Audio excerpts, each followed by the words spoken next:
Warning.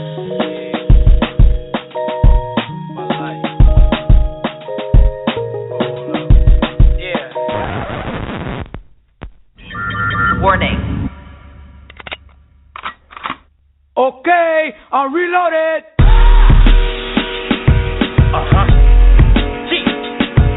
Yeah. Say 2015, and the man. homie Cell Block. What up? Hey, yo, Sal, showtime, man. What up, Sal? Time to go back in, right? Big talk for you. Season 5 reloaded. Let's Come on. get it. Helping our people come up out of the system, understanding lest you stand as a winner, not as a victim. You got those who rejected the truth, Father, forgive them. But if you want it, you know the place for knowledge and wisdom is. Where's that, baby? Debate talk for you, season 5, reloaded, call in and give us your view. Yeah, it's debate talk for you. It's debate talk for you. Back at it like we never left. God, I see the devil left. Another level, yes. Feel like a rotated metal F. Cause my bars declare war with the treble clef. Helping our people come up out of they slumber, awaken them from the dead. They like zombies walking among us, and also removing that what encumbers, making them dumber. And prayerfully this will let the light shine through like it's summer. I'm made to spread the gospel and also acts of apostles, and seemingly make demeanor coming off hostile. I growl at them. Competitors go with credit, verbal beheaded, speaking Semitic, apologetic. Let us reason. Should we believe in a mighty Yah? Was Garden of Eden literal or merely a mirage? You ain't informed. Come with your doctrine and let's expose it. Debate talk for you, season 5, we reloaded.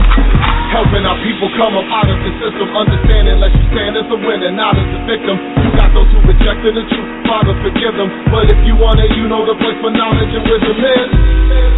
Debate talk for you, season 5, reloaded, call in and give us your view.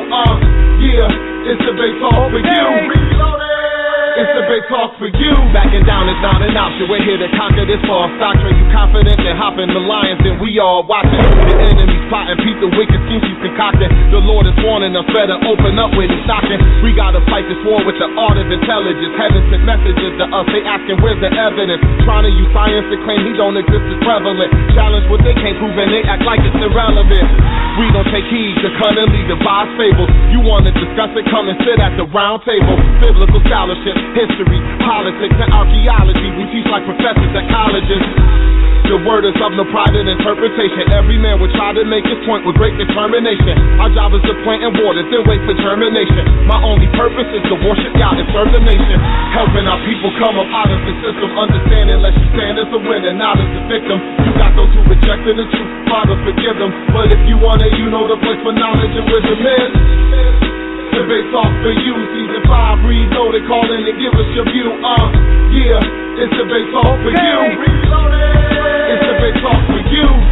Helping our people come up out of the system, understanding lest you stand as a winner, not as a victim. You got those who rejected the truth, Father, forgive them. But if you want it, you know the place for knowledge and wisdom is. Debate talk for you, season 5, reloaded, call in and give us your view. Yeah, it's debate talk for you. It's debate talk for you.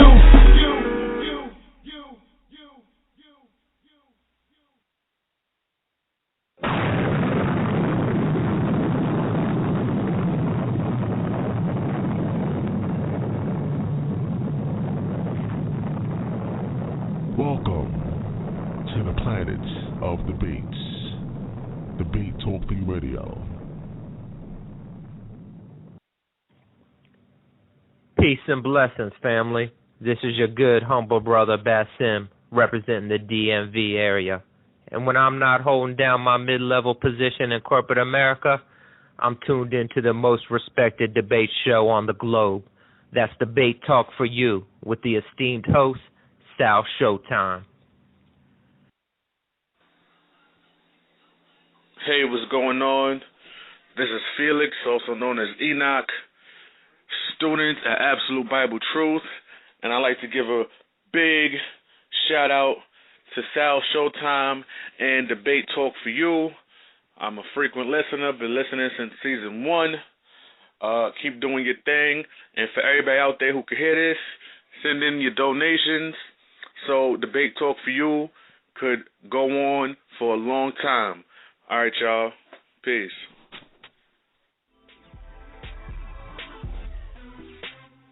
Greetings from the I Love Being Black movement. We have the largest black Facebook page with over 6 million fans worldwide, and we're offering advertising options at affordable rates. If you want to increase your reach with loads of new fans, then this is absolutely the best way. We also offer seminars, consultations, and strategic planning services by Kumi Raouf, aka the Social Strategist. Why not contact us today at ilovebeingblack.com or call us at 310-807-5775. Cheers.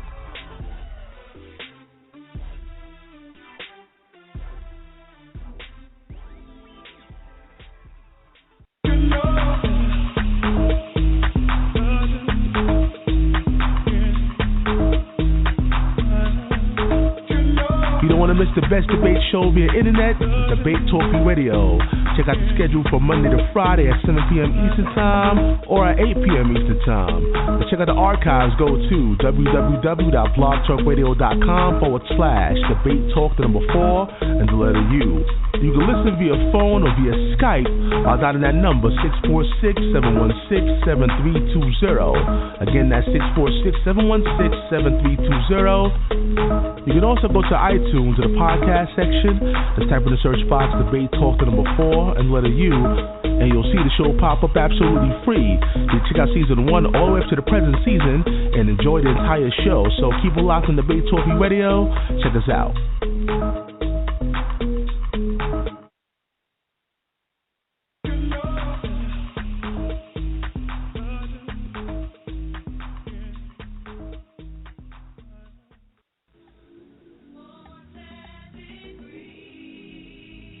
Hello, everybody out there listening in. This is Brother LeVar, co-teacher of Absolute Bible Truth Ministry.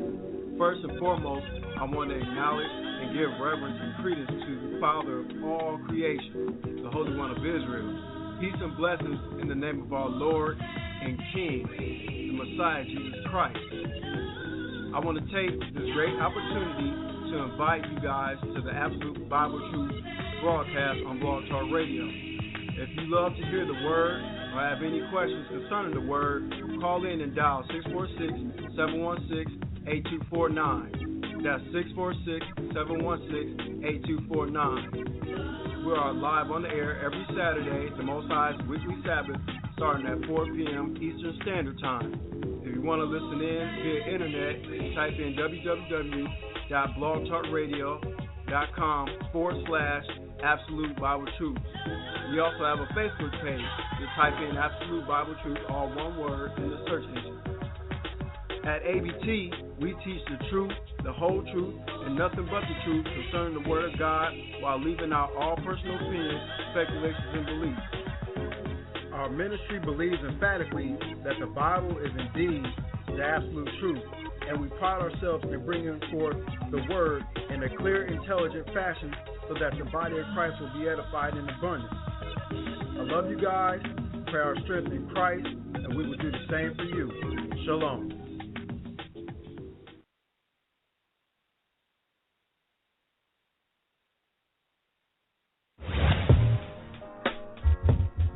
Hi, this is Tyrone Thompson, host of the Blog Talk Radio broadcast, Talk Real Solutions. Please tune in and listen to all of our shows 7 nights a week at 9 p.m. Eastern Standard Time. At Talk Real Solutions, we cover a variety of topics to ensure we speak about what may be needed in our community at any time. Talk Real Solutions is the hottest blog talk radio show going on right now. You can listen to our broadcast at www.blogtalkradio.com/Talk Real Solutions or visit our website at www.talkrealsolutions.com. Also like our Facebook page at www.facebook.com/Talk Real Solutions. You can call in at any time during the show and add to the conversation and offer your solutions at 1-858-357-8453. That's 1-858-357-8453. Because at Talk Real Solutions, we want to make sure you have a chance to talk Real Solutions.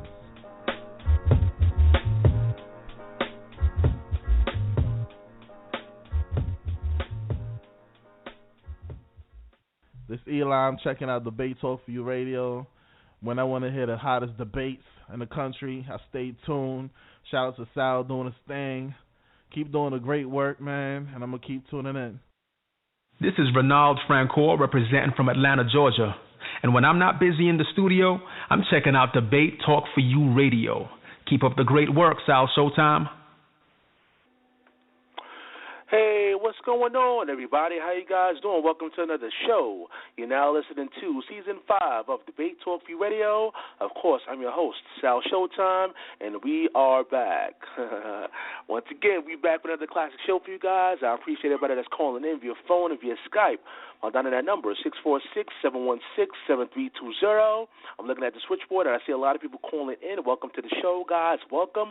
I see people already pressing number 1. That must be the people that's used to this show. They know what it's all about. Welcome to the Debate Talk for You Radio. Of course, shout out to all the people that's calling overseas, that's listening via Skype, all the international listeners all over the globe. We have listeners from the UK, Canada, all across the globe. And we have people actually waking up to Debate Talk for You Radio. So it's a morning show for some people. So those people that's actually waking up early in the morning, checking out Debate Talk for You Radio. I appreciate you guys for tuning in. And, of course, everybody on social media, Facebook, Twitter, Instagram, that's listening to the show, I appreciate you being in attendance, checking out Debate Talk for You. If you're listening via social media, Facebook specifically, do me a favor. If you're inside a group, share it on your personal page. Let people know that Debate Talk for You is live and on the air.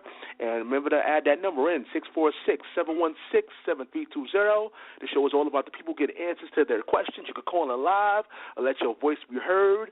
And once again, it's all about the people calling in and being edified by the information being brought to you by my special guests. Tonight's show is entitled The Bible versus Egyptology, Volume 3, The Creation Conflict in Ancient Egypt. Once again, The Bible versus Egyptology, Volume 3, The Creation Conflict in Ancient Egypt. Remember, you got to get your pen and pads, but there's going to be a lot of information being put out there. And, again, the number is 646-716-7320. My special guest is standing by. Before I go into the show, you already know I got to go through a few brief announcements.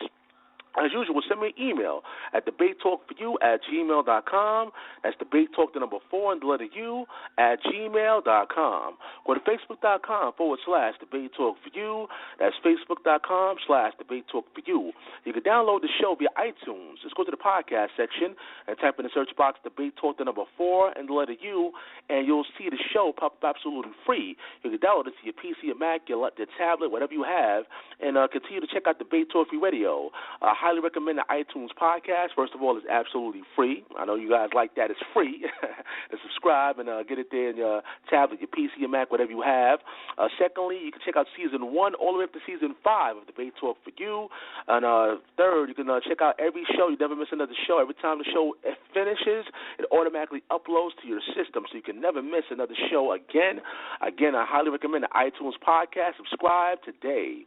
Go to Instagram.com/DebateTalkForYou. Of course, we've got some videos up on YouTube. Go to YouTube.com/DebateTalkForYou. You can also check it out on Twitter at Showtime DT4U. That's Showtime, D as in David, T as in Tom, the number 4, the letter U. Keep in mind, guys, I invite a variety of special guests on the show. So whatever information you happen to hear, I highly recommend that you take notes and find time to do your own independent research, just to make sure the information is valid. Feel free to call in, and we must hold our elders, teachers, and scholars accountable for the information being brought to you in all public venues. The sole purpose for this show is for you, listening audience, to hear new information, take notes, call in for answers, and most of all, do your own independent research. Also, the number 1 rule on this show is there's no foul language, guys. No foul language. Keep it professional. We have thousands of listeners that tune in all across the globe, some of which may tune in with their children or even the elderly. Let's keep it professional, guys. Help support the show. Send your donations through PayPal. Go to www.paypal.com to use the email donations at debatetalkforyou.com. That's donations with the S at the end at debatetalkforyou.com. Your continued support is appreciated, no matter the amount, whether it be $1, $5, or more. Remember, you are making it all happen. Sign up at Blog Talk Radio. It's absolutely free and never miss another show. Once you sign up, in the search box, type in Debate Talk for You, and you will automatically be notified via email or smartphone of all upcoming shows. We want to hear from you, the listening audience. Send in your audio shout-outs. All you need is a voice recorder, which you can find on any smartphone. Say your name, where you're from, and what you like about the show. When you're done, send it to the email, debatetalkforyou@gmail.com, and I will play it live on the air. Show your love and send in your audio shout-out today. For a very small fee, you can advertise your business, live event, website, etc. right here on Debate Talk for You. Trust me, no one else is going to allow you to advertise for the low cost I will offer you. Don't miss the opportunity to gain more exposure. Once again, if you want to gain some exposure and you want to advertise your event, your website, mixtape, whatever you may have, of course, I'm going to be the judge of whatever it may be that's going to be advertised on the show. Again, it's going to be a low fee. I'm telling you, it's less than $100. It's definitely affordable. Again, I'm willing to help the people out that want to get some exposure. Send it to the email at debatetalkforyou@gmail.com, and we'll go over, what you got to do. In order for Debate Talk for You to expand, we need each and every listener to subscribe to Facebook page, the YouTube page, and the YouTube channel, and the official Blog Talk Radio page. We love the fact that you listen to the show. However, we need your subscription. We need you to show the world that we have a strong and loyal following. Help take the show to the next level and be a loyal follower of Debate Talk for You. Only you can keep us relevant. Just to get into some of the news, some of the things that's going on in the future with Debate Talk for You. Next week we have double debate week, guys. That means there's going to be 2 debates next week, back-to-back debates. As a matter of fact, the official challenge by TRS Carbon Radio will begin in the month of March. So that's going to be next week. It's going to be officially begin. For those that are unaware, TRS Radio, the creator of TRS Radio, Elijah Garvey, a.k.a. Supreme, a.k.a. Poverty, has put out a public challenge out there to challenge any Hebrew Israelite that has debated inside the Lion's Den on Debate Talk for You. We have taken a challenge. It's going to have some fun with it. It's going to be real competitive next month, and it's going to be a cross-branded thing. For those who don't know about TRS Carbon Radio, they have a strong UK following out there that's checking out the show. As a matter of fact, they were the top show in the UK as far as debates, and of course, everybody know that Debate Talk for You is the top show via Blog Talk Radio as far as debates and other content. So we're going to just have a cross-branding event. It's going to be fun. It's nothing personal. It's going to be all in fun, and actually, we're going to be getting more exposure in the UK by doing this particular event. So make sure you guys tune in for the month of March for these debates that's going to be coming up. We're going to be doing some of the debates on Debate Talk for You, and we're going to also be doing some of our debates on Carbon Radio. So it's going to be fun. And the first debate that's going to go down right here on Debate Talk for You, the cross-branding debate, is going to go down Thursday, March 5th, 2015 at 8 p.m. Eastern Time. It's going to be Black Jesus Minister Blanche. He's representing TRS Carbon Radio, and he's actually one of the champions over there. To my knowledge, I heard they had like several different champions out there, more than one. That's how they do it. So Black Jesus Minister Blanche is one of the champion contenders out there, champions, versus Mikael, who's going to be representing Debate Talk for You. Mikael is from Chicago, a former member of the IOG. He's going to be here live. And the topic of debate, are Black Hebrew Israelites Ham or Shem? Are Black Hebrew Israelites Ham or Shem? Once again, it's going to be fun, guys. You're going to tune in Thursday, March 5th, 8 p.m. Eastern Time, TRS Carbon Radio versus Debate Talk for You. And that's just one of the ones we have officially scheduled. We have some more debates we're doing. It's still in the works. We're putting it all together. But, it's going to be fun, guys. And then after that, Friday, we're going to have a debate. This is a Debate Talk for You debate. And it's going to be with Lex Vortex versus Zadok Ben Israel. And the topic of discussion, the Bible, historical or mind-stellar science? Again, the topic is the Bible, historical or mind-stellar science, is going down March 6th. That's Friday, March 6th at 8 p.m. Eastern Time. You don't want to miss it right here on Debate Talk for Radio. All right, guys, so get your pen and pads ready. We're going to get this thing started. Let me introduce my special guest. My first special guest, you can view some of his lessons on YouTube by typing in the search box Truth Teacher 3010. That's Truth Teacher 3010. Tune in live every Saturday at 4 p.m. Eastern Time or at 4:30 p.m. Eastern Time. He has his own radio show on Blog Talk. Just type in the search box www.blogtalkradio.com/Absolute Bible Truth. You can tune in also live by dialing the number 646-716-8249. That's 646-716-8249. You can call in via phone, via Skype if you want to check out the show live. He's been on the show since season 1 of Debate Talk for You. He's the most requested by contenders to challenge in the debate. He's also the most requested by the people to hear his biblical lessons. He's the lead teacher of Absolute Bible Truth. This is the grand champion of the Lions Den, the People's Champ from the ATL. This is Brother Josh. Welcome to the show. Hey, Shabbat Shalom, fam, Showtime, and Shabbat Shalom, Debate Talk for You audience, and our new expanding UK audience. I hope everybody's doing okay today. I thank you for taking the time out to come and hear this very important and edifying information. And I just pray that you are indeed edified by the time this class is done. All right, I see we have one of the readers here. I believe this is Brother Antoine. Welcome to the show, brother. Hey, Sal, how's it going? Shabbat Shalom. Shabbat Shalom, Debate Talk for You audience. Josh, what's up? And like you said, my prayer also is that this lesson is very edifying for the audience. I know, it's been a lot of Kemetic, Egyptology, Israelite, Christian, back and forth been going around, and it's really not been edifying. There's been a lot of hoopla, a lot of talking, a lot of ooh, and a lot of ahhing, but not a lot of material. And I know Josh has got something planned big tonight, like always. So, Lord willing, we get through this thing and hope that somebody's edified. I appreciate that. And Brother Josh, I see we have a couple people pressing number 1. Is there anybody else going to be reading for you? Is there another number I'm looking for, or we're good right now? LeVar may be coming in later, but if you don't see him, we can just go ahead and get into it. All right, yeah, I don't see his number so far, so I guess we could get this thing started. Once again, guys, get your pen and pads ready. And for those people that are pressing number 1, stand by, guys, stand by. We're going to get to your questions later on. And, again, if you have a question, the number is 646-716-7320. Just press the number 1 and stand by patiently. If you press the number 1 again, it's going to take you off the switchboard. And for those people that are online, if you want to gain access to the chat room, I always forget, I got to let you guys know earlier about the chat room. The chat room is officially open, guys.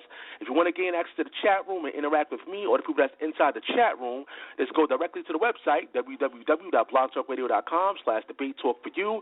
Click on the show, The Bible versus Egyptology, Volume 3, and then you scroll down all the way at the bottom, and you'll see a little box there with a few people that's there right now, and you can interact with me or the people that's inside the chat room, and you can dialogue about the particular lesson. And I'm going to also read out some of your questions live on the air if you just type it in the chat room. All right, Brother Josh, you can take it away. Go ahead, brother. Thank you, Cal. And thanks, everybody, again, for tuning in.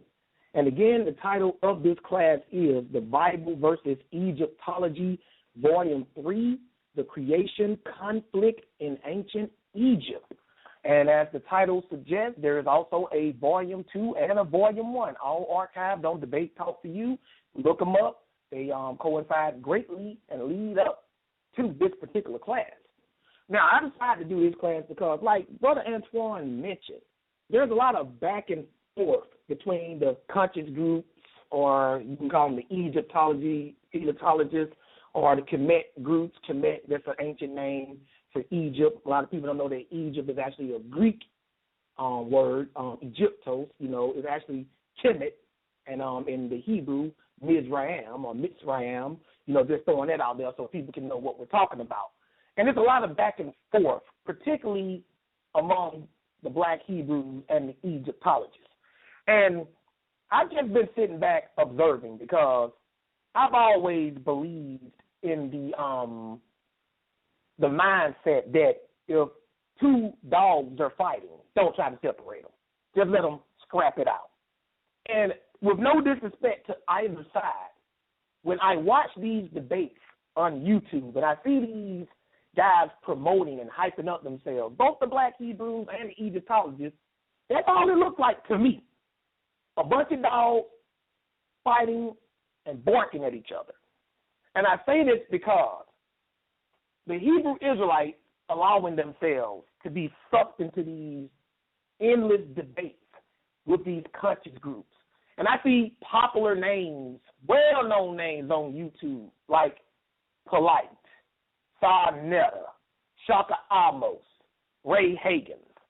And I see these people, and whenever they engage in any kind of dialect with somebody who believes the Bible or they get into any kind of debate, it's always them on the offense when the people who believe the Bible on the defense.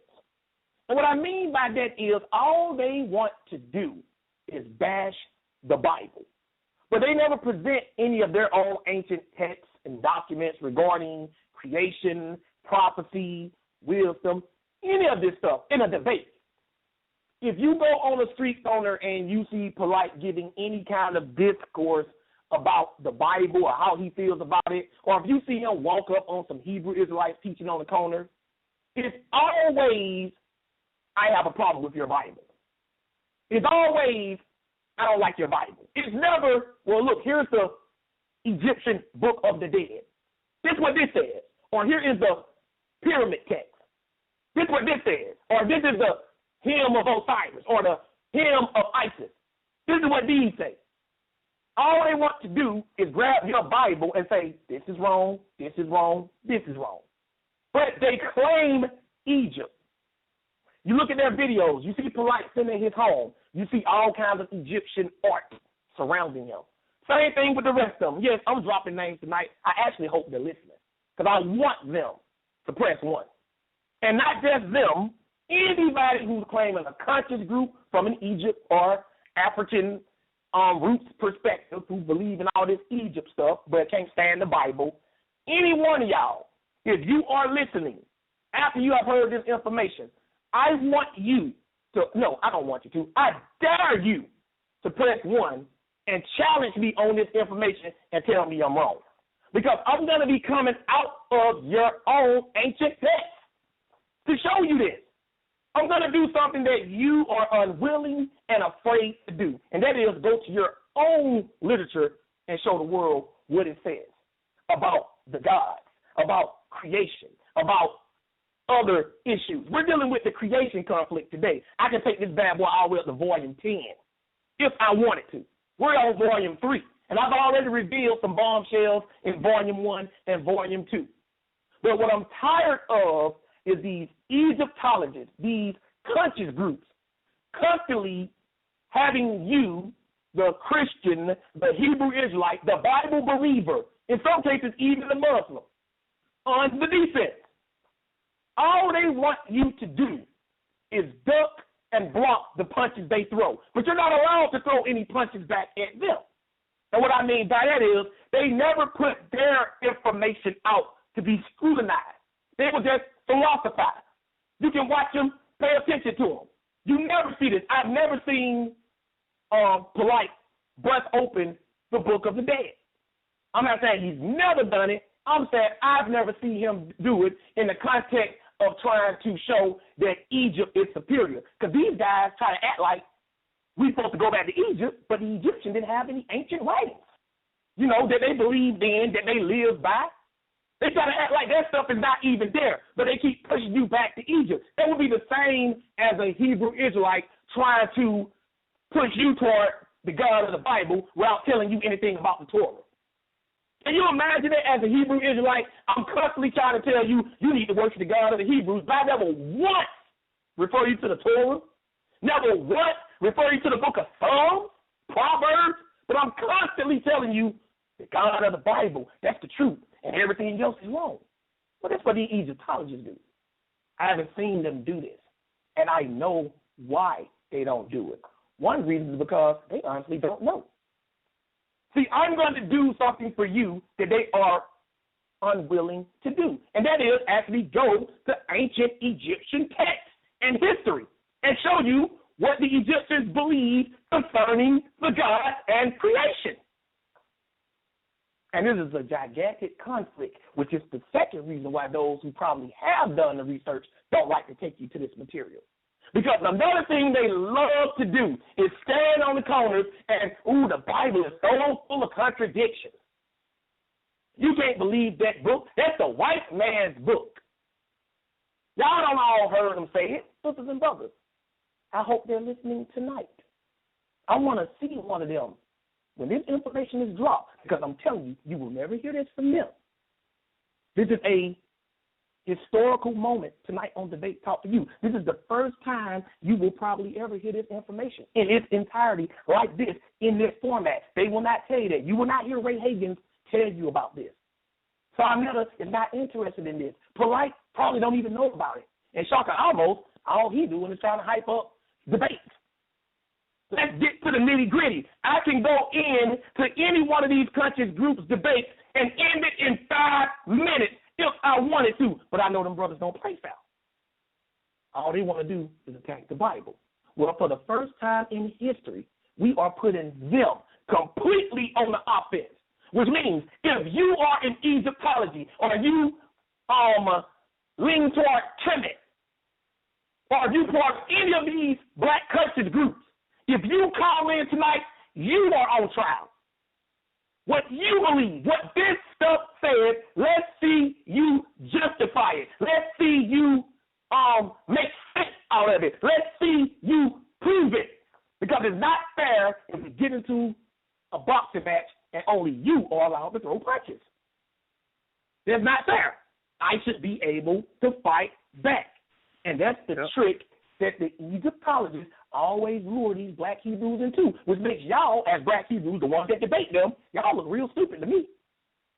Because sooner or later, somebody say, wait a minute, how come every time we debate, it's always y'all trying to find fault with my Bible? Don't y'all got ancient literature and texts that y'all go by?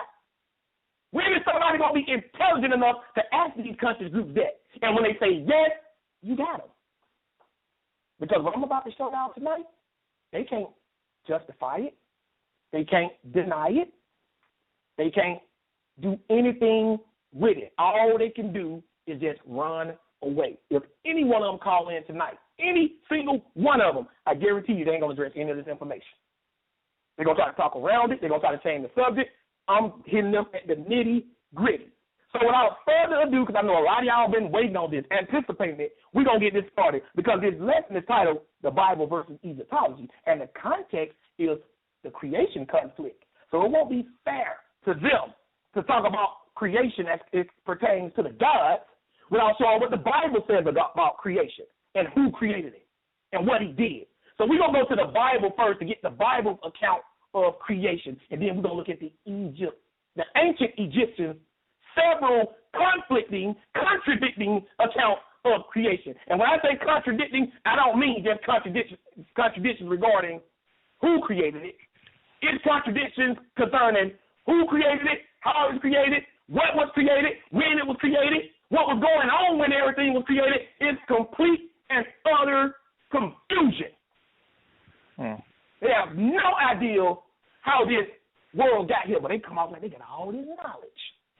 Well, let's take you back to their God. Let's hold them accountable for what their stuff says, like they try to hold us accountable for what our stuff says. Isn't that fair and important? Very fair.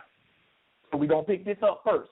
At the very first book of the Bible, very first chapter, very first verse, Genesis 1:1. That's all we're going to read. Go ahead and read. In the beginning, God created the heaven and the earth. No conflict there. In the beginning, God created the heaven and the earth. Hebrew, Elohim. Created the heaven and the earth. If you read through the whole chapter, it tells you that he spoke everything into existence. He said, let there be, and it was so. That's how it went. Let's look at another creation account in the Bible. Let's go to Psalms 19. Because Genesis is not the only creation account. Because I want to show y'all this. There is a lot of creation conflict in ancient Egypt among the gods. It is ridiculous. I couldn't even put it all in this lesson. We'd be here literally all night. But I'm going to show it to you. And I want to see what they're going to do with it. They ain't going to put this information out. I'm tired of the nonsense, sisters and brothers. It's time to go ahead and take out this sword and cut these fools' heads off. Quit playing with them. These black Hebrews keep playing with them. That's because they really can't beat them. The best they can do is bring them to a stalemate. Defeat them. Stop playing with them, brothers and sisters. Take them out before they deceive others. Stop entering these foolish debates. Next time one of y'all debate them, bring this information in and watch how they deal with it. This is for y'all. This is a favor to all black Hebrews who have been harassed and bothered by these conscious groups. Take this information I'm about to give you and blast them with it and watch them run. Watch them tuck tail. Guaranteed. If they don't run, they ain't going to deal with it. And I hope they are listening. I hope they are some of the first ones to have pressed one. Please let it be so. Psalms 19, verse 1 to 6. That we're going to read. Go ahead, Antoine. Psalms 19, verse 1. To the chief musician, a psalm of David. Mm-hmm. The heavens declare the glory of God, and the firmament showeth his handiwork. It says the heavens declare the glory of God. The firmament showeth his handiwork. What this is saying is when you look at the sky and the clouds, this is proof of God's handiwork, proof of God's hand in the creation. Right. No conflict. Bible is clear. God created heaven and earth. Spoke it to existence. You follow what I'm saying? Poetically speaking, fashion it with his hands. Because this is a book of poetry. But no conflict. Go ahead. Verse 2. Day unto day uttereth speech, and night unto night showeth knowledge. Mm-hmm. There is no speech nor tongue where their voice is not heard. Talking about the heavens, poetically speaking.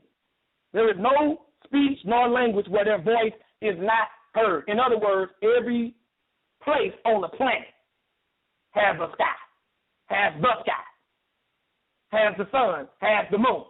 You follow what I'm saying? There is no place on this earth where you can go where there is no sky.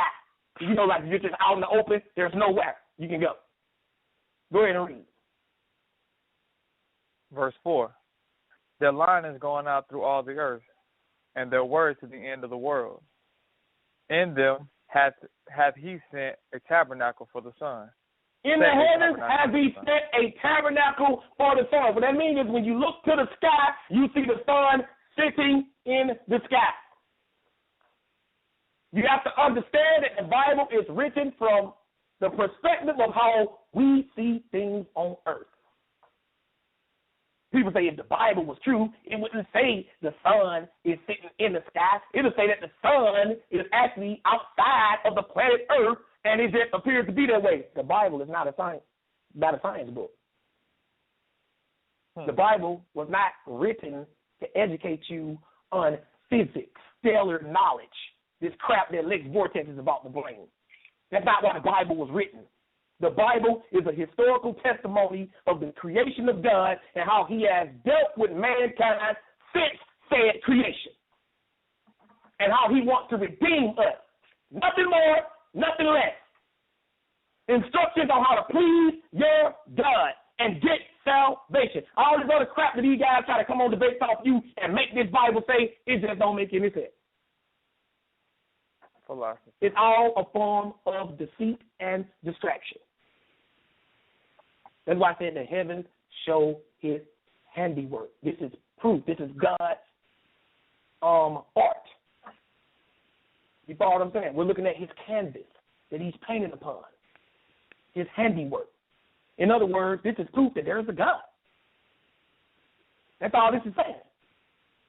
You want to believe that there's a God or not? Look to the sky. Well, the Big Bang Theory, okay, a large explosion. From what? What do you mean? Y'all say science says something can't come from nothing. Big Bang for what? When was the last time you saw an explosion that was not caused by anything?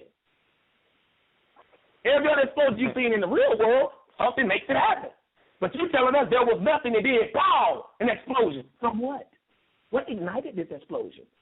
Well, a bunch of gases and molecules came together. Who created the gases and the molecules? Where did they come from? No, the heavens show his handiwork. You want to see proof of a God? Look up at the sky. Look at the sun. That's your proof right there, if you believe. But go ahead and read. Verse 5.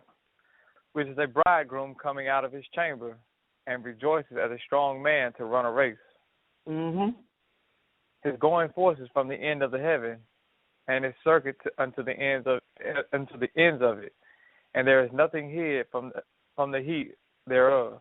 This is talking about the sun. It said, and his circuit unto the end of it. Like I said, the Bible is not a scientific book, but it just made a scientific statement right here. It said his circuit. Circuit means something that circulates, rotates.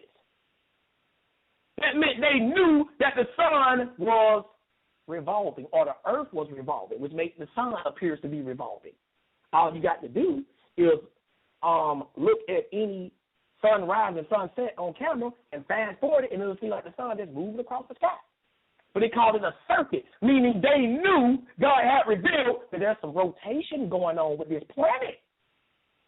No way you could have known that back then. Science didn't discover that back then in this time of history. They didn't know about that.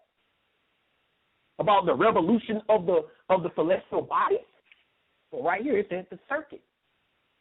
You follow what I'm saying? But that's getting off into something else. But this is dealing with the creation. I want to show you that the Bible testifies that God, who some people call Yahweh, some people call Jehovah, some people call Yahuwah, some people even call Allah, testifies that this God created the heavens and earth. There is nothing in the Bible that states otherwise. Even if you get into believing that Jesus is God, it still tells you that the Father created the world through him. Still no conflict. You still have God creating the world. But they don't want to deal with this. All they want to do is, the Bible says that it's okay for you to rape a woman. All of the Bible stories come from ancient Egypt. That is the lie, sisters and brothers. I've heard them say that, these conscious groups. I've heard them make that claim so many times. It's a lie, sisters and brothers. Don't buy into it, because I'm going to show you some stuff in their creation, and you tell me if the Bible ripped this off or not. I'm going to show you some stuff, because they don't talk about this, and let them explain this. Y'all need to put that Bible down. I've heard them say it.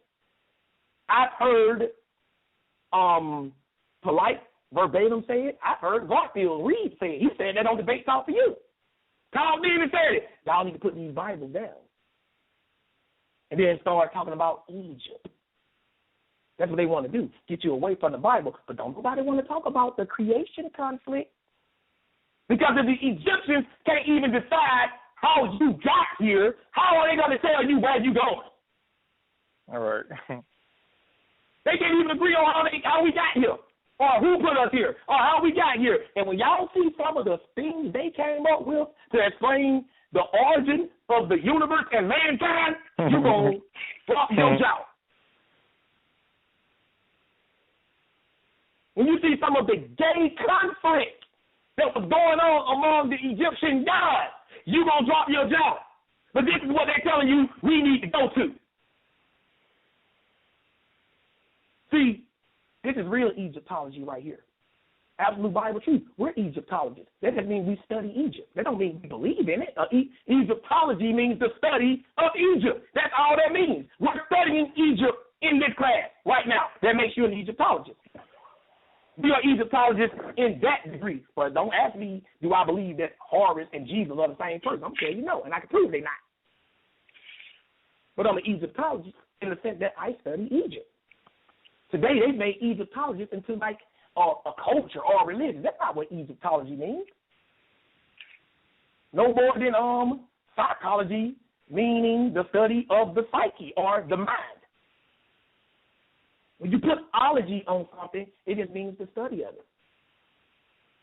Sociology, the study of social behavior among human beings. You follow what I'm saying? It's really that simple. So that's what an Egyptologist really is, somebody who studies Egypt. So they've turned it into another definition, and now it means also somebody who adheres to the way of Egypt. Or they'll say Kemet. We need to go back to Kemet. No, we don't. I don't want to go back to this mess that we're about to read about. But let's move on, Antoine. Let's go to Isaiah 42. Because I'm going to take you to some history, and I'm going to take you to their Egyptian, it's just called the Book of the Dead. I don't heard some people, I ain't never heard these people named, well, I called out mention it, but I've heard Egyptologists mention you need to read the Book of the Dead. Funny story is, I was talking to an Egyptologist one day, long time ago, long before I even started Absolute Bible Truth. This guy said, I don't believe that Bible. I said, why not? Everybody in that Bible is dead. Okay. So what should I read? The Book of the Dead. What?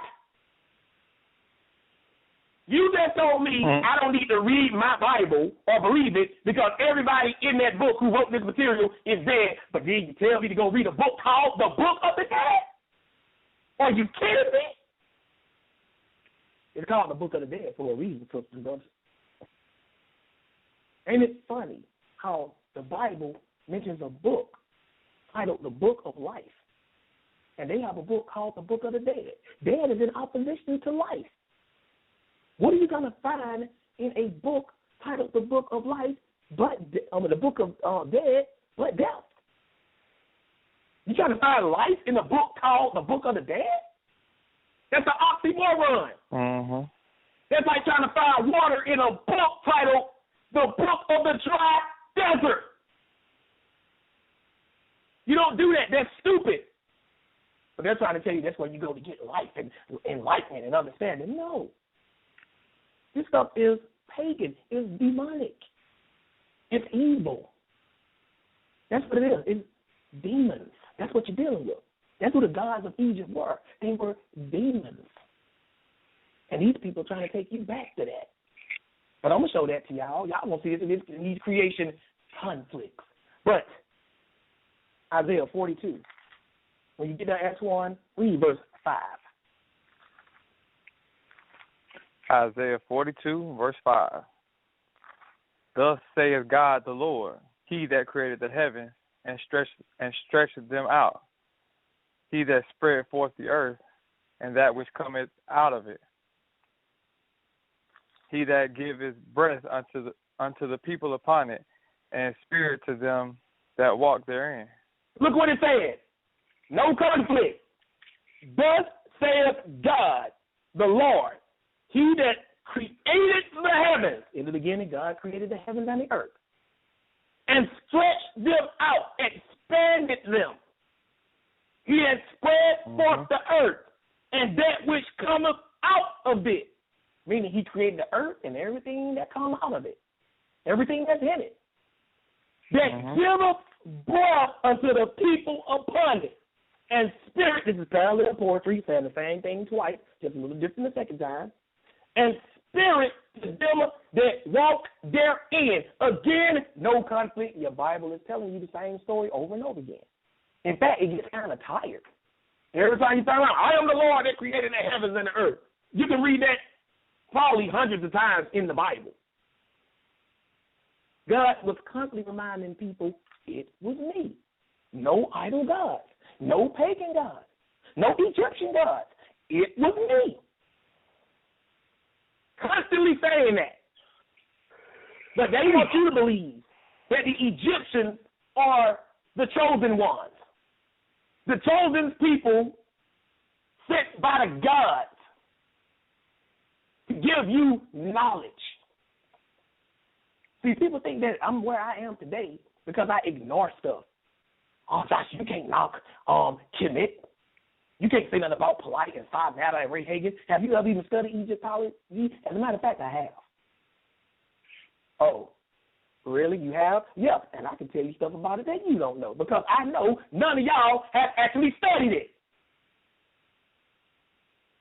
They don't study this stuff that I'm about to show you. They don't mention this stuff to you. These guys are fraud. They're not even real Egyptologists. You want to see a real Egyptologist? Turn on the History Channel. You'll see some real Egyptologists, the ones that actually go out there doing archaeological research, digging up stone tablets, deciphering them, and telling you what these things really say and what the ancient Egyptians truly believed. Those are real Egyptologists. And they're both black and white people doing it. So I don't want to hear no crap about, oh, that's the white man's interpretation. No, black people are doing it too. And they're all coming up with the same thing. You guys are not Egyptologists. Y'all are just using Egypt as a pretext to unite black people together to form some kind of black supremacy group and try to hate white people. I'm calling y'all out. That's all y'all trying to do. I ain't falling for that crap. Never have, never will. That's the reason why the black Hebrews, the racist ones, not all of them, the racist ones, that's why they can sit so comfortably with these Egyptologists who tell you that your Bible is garbage and spit in the face of your God, and you sitting there just comfortably sitting with them and laughing with them. You should have nothing to do with these people. They are the scum of the earth in the eyes of your God because they worship devils. You will never see Brother Josh buddying up, tag teaming with anybody who is leaning toward Kemet or representing Kemet, and I'm doing a class with them. I won't even do a round table with them. Antoine, do I do round tables with people like that? No, sir. I won't even do a round table with them. I don't want nothing to do with those people. I'm not going to sit up here and act like we're friends. I don't have anything personally against you, but my God can't stand you. And therefore, I can't have anything to do with you. You follow what I'm saying? But still in Isaiah 42, skip down and read verse 8. All right, Isaiah 42 and 8. I am the Lord. This is my name. And my glory will I not give to another, neither my praise to graven images. Neither my praise to graven images.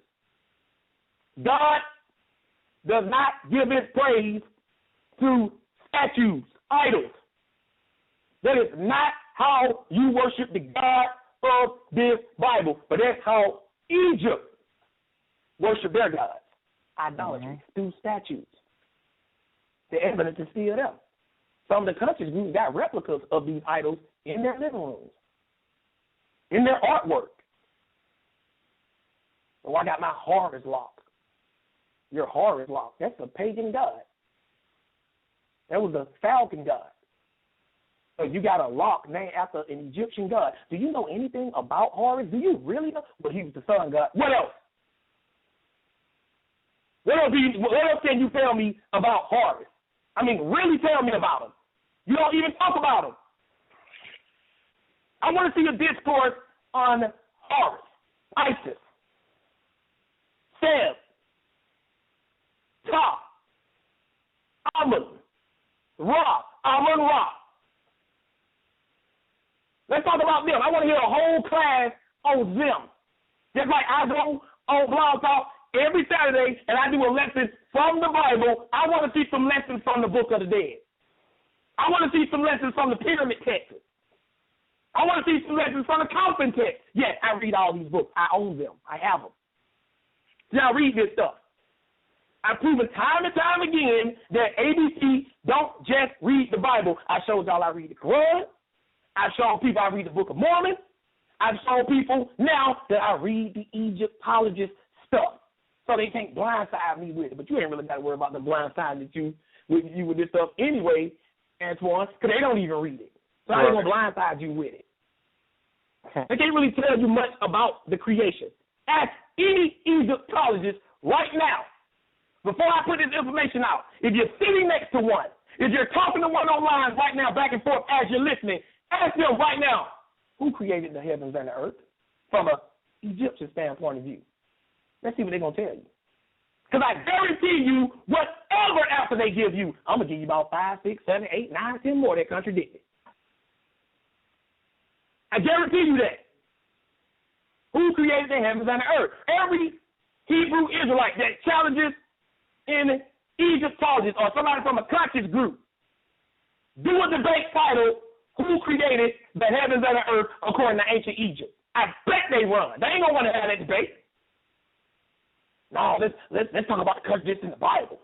See, that's what they're going to do. They're going to try to turn it back around and put you once again on the defense. That's their little game. That's their little trick. But I see right through them. Some of them have even tried to come in the lines then and pull that crap. Nope.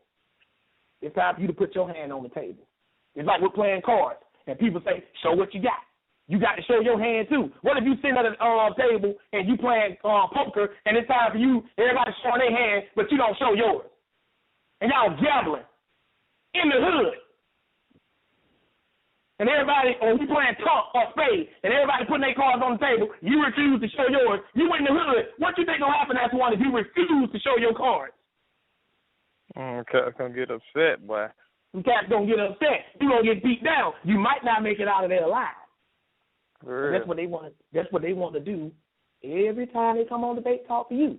All they want you to do is put your cards on the table. You ask them to show their cards. No, let's what you got? Let's see, a king, a heart, king of diamonds. They don't want to tell you what they got though. So what we're doing is what they'll do in the hood. We snatching the cards out their hands and we taking a look at them. All right. To see what they got. That's what we're doing tonight.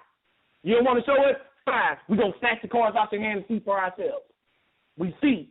It says God does not give his praise to graven images. No idols, sisters and brothers, no statues. That's not how you worship the true God of creation. That's how they worship him. That's why you got that unk. That's why you got your Horus lock. That's why you wear that makeup with your eye, the eye of Horus. And all that other stuff, all that paganism.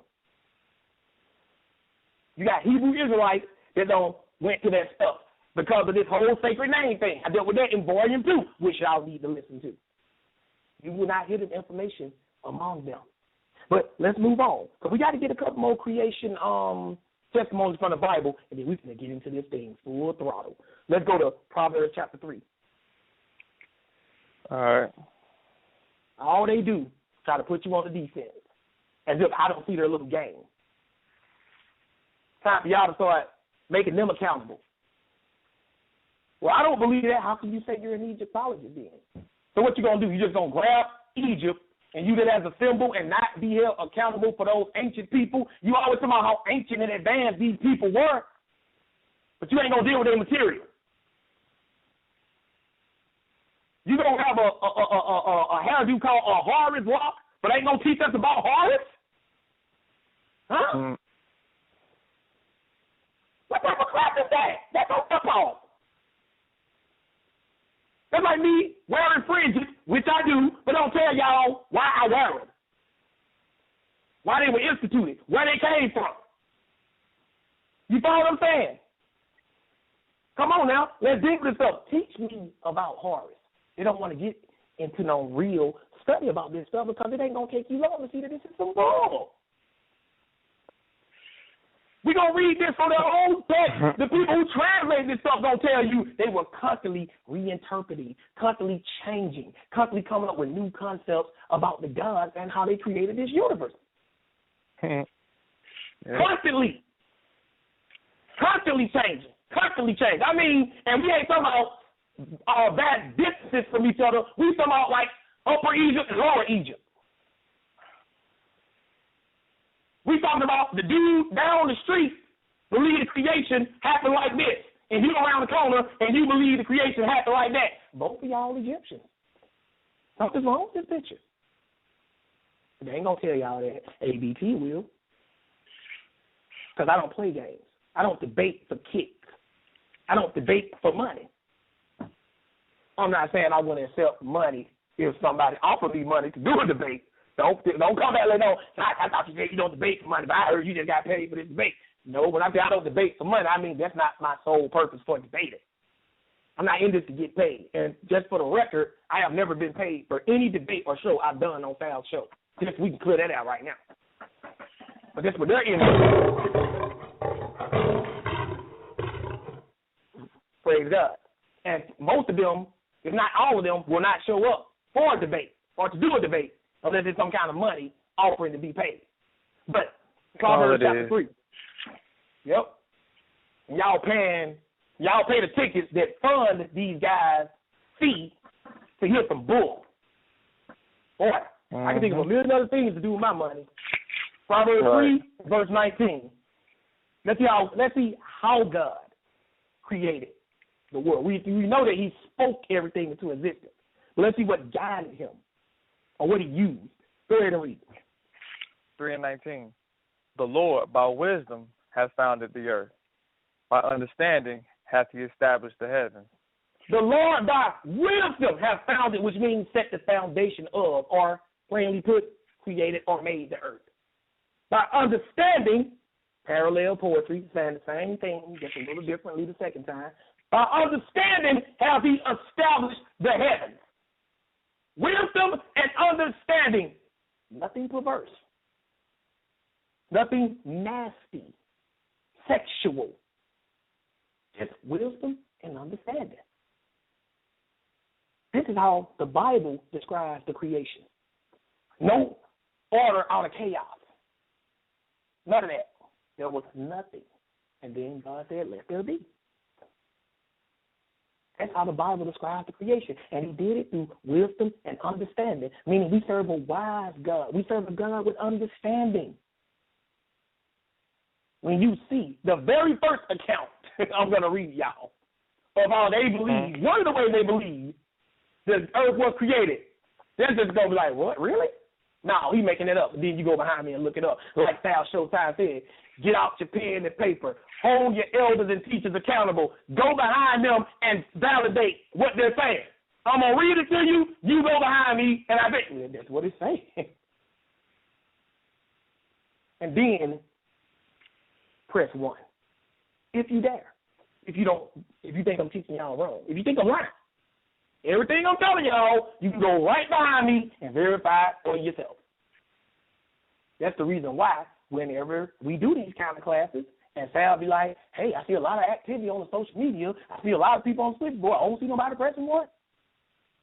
They'll talk junk on Facebook going back and forth, but I want to see them press 1 and say, brother, you're lying. Let me show you why you're lying. They ain't going to do it. But they're going to talk all kinds of nonsense on social media. That sounds like a coward to me. I told Antoine and I told Sal before. It's just like I'm in the ring and I'm boxing and I'm just knocking out my opponent, and you got a bunch of guys on the sideline saying, that he can't do that to me, that he can't do that to me. And I say, okay, come in the ring right now. But they don't get in. That's what it's like when you're on social media listening to this stuff and disagreeing but refuse to press 1. You like that guy on the sideline saying, bet you he can't do that to me, but I'm inviting you to get in the ring. Come on. Get knocked out. So let's see if they're going to have the nerve to try to defend this madness that we're about to present to you without resorting to insults, without resorting to cursing, without dodging the issue. Just plainly ask the question, how was the heavens and the earth or the universe created according to the ancient Egyptians? That's the question. And whatever answer you give, I got 9, 10 more that contradict it, and they're all from ancient Egyptians. So now what?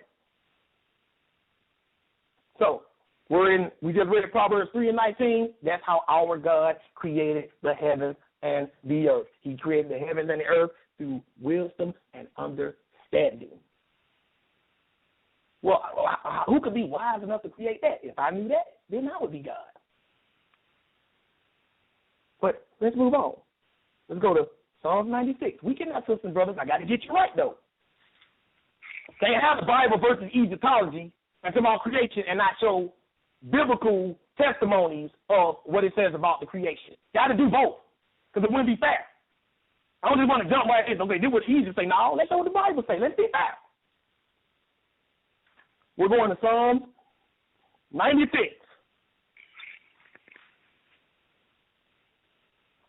Verses 4 and 5. Psalms 96, verses 4 and 5. Go ahead and read. Psalms 96 and 4. For the Lord is great and greatly to be praised. He is to be feared above all gods. He is to be feared above all gods, all Elohim, all El. But in what context are the gods here? Let's see, verse 5. For all the gods of the nations are idols, but the Lord made the heavens. For all the gods of the nations are idols, but the Lord made the heavens. Idols are statues, graven images, or anything that's worship. Think of a tree. You don't have to do anything to it. If you worship it, it's an idol. All the gods of the nations are idols. That includes and is mainly talking about Egypt and other places like Babylon. All the gods of the nations are idols. But the Lord made the heavens. See, know the Bible is telling you that God made the heavens. These other gods of the nations did not, because they're just idols. But you might say, well, that is what your Bible says. I don't believe that. I am an Egyptologist. I represent Kemet. I believe God of Kemet created the world. That's fine. But can you do me a favor and tell me which ones? Exactly. Who did it? Who? Who created it? Because there are conflicting stories all over the place. All over the place. But you want to sit up here and bash my Bible? The first thing my Bible says is in the beginning, God created the heavens and the earth. That is, if you really want to get technical, that is the opening story to every religion, the origin of the world. That's the opening story. Even if it don't appear first in your particular religious text, that is the beginning story of every major religion. So you trying to tell me that from the word go, coming out of the gate, y'all don't know. Y'all wrong. Y'all can't agree. Y'all can't make up y'all mind. But that's the truth? Are you kidding me? At least my Bible states from the beginning, in the beginning, God created the heavens and the earth, and that's the constant thing throughout the Bible. From Genesis to Revelation. But from the word go, the Egyptians cannot make up their mind. But let's keep moving. Because a lot of things these Egyptians, like these Egyptologists, like to do, these conscious groups, they like to talk about how scientifically advanced the Egyptians were, which is true. But when it comes to their understanding of the gods and the origin of the universe, fairy tales. Nothing scientific at all. Fairy tales. You follow what I'm saying? Fairy tales. If I told the Egyptologists that this is how the world was created, without revealing to them that this is what the ancient Egyptians believed, they laughed me to sleep. Yeah. But you know, this is what the ancient Egyptians believe, huh? That ain't true. Yes, it is. We're going to read it. One more place, and then we go this full throttle. Exodus 5.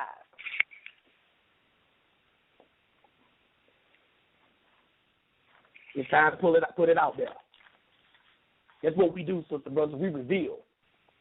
Y'all ain't got to worry about nothing. I ain't ever been afraid of an Egyptologist. They know not to come after me.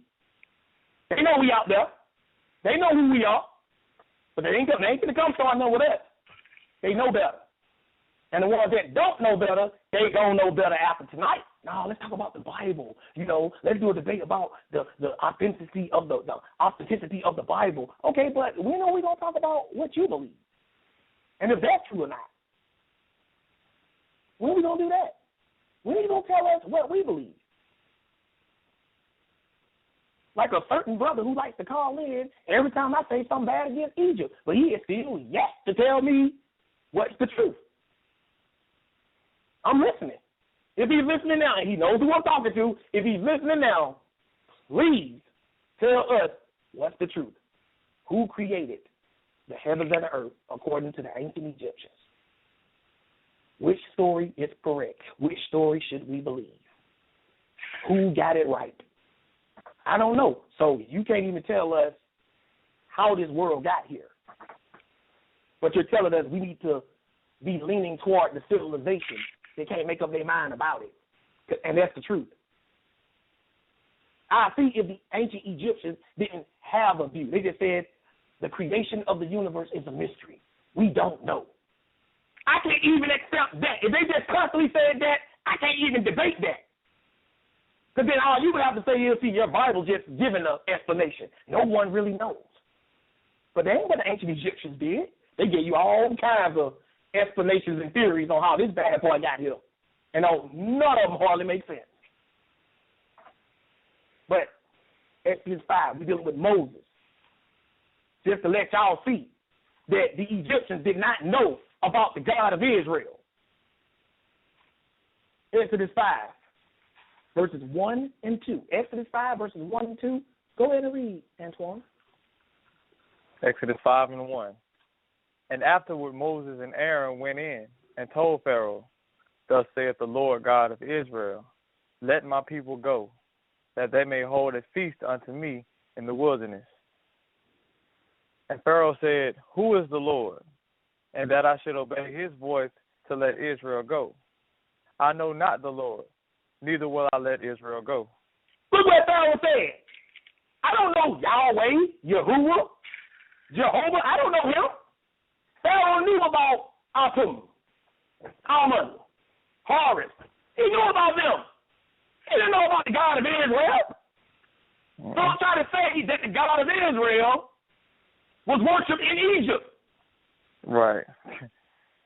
Ever. He said, I don't know that God.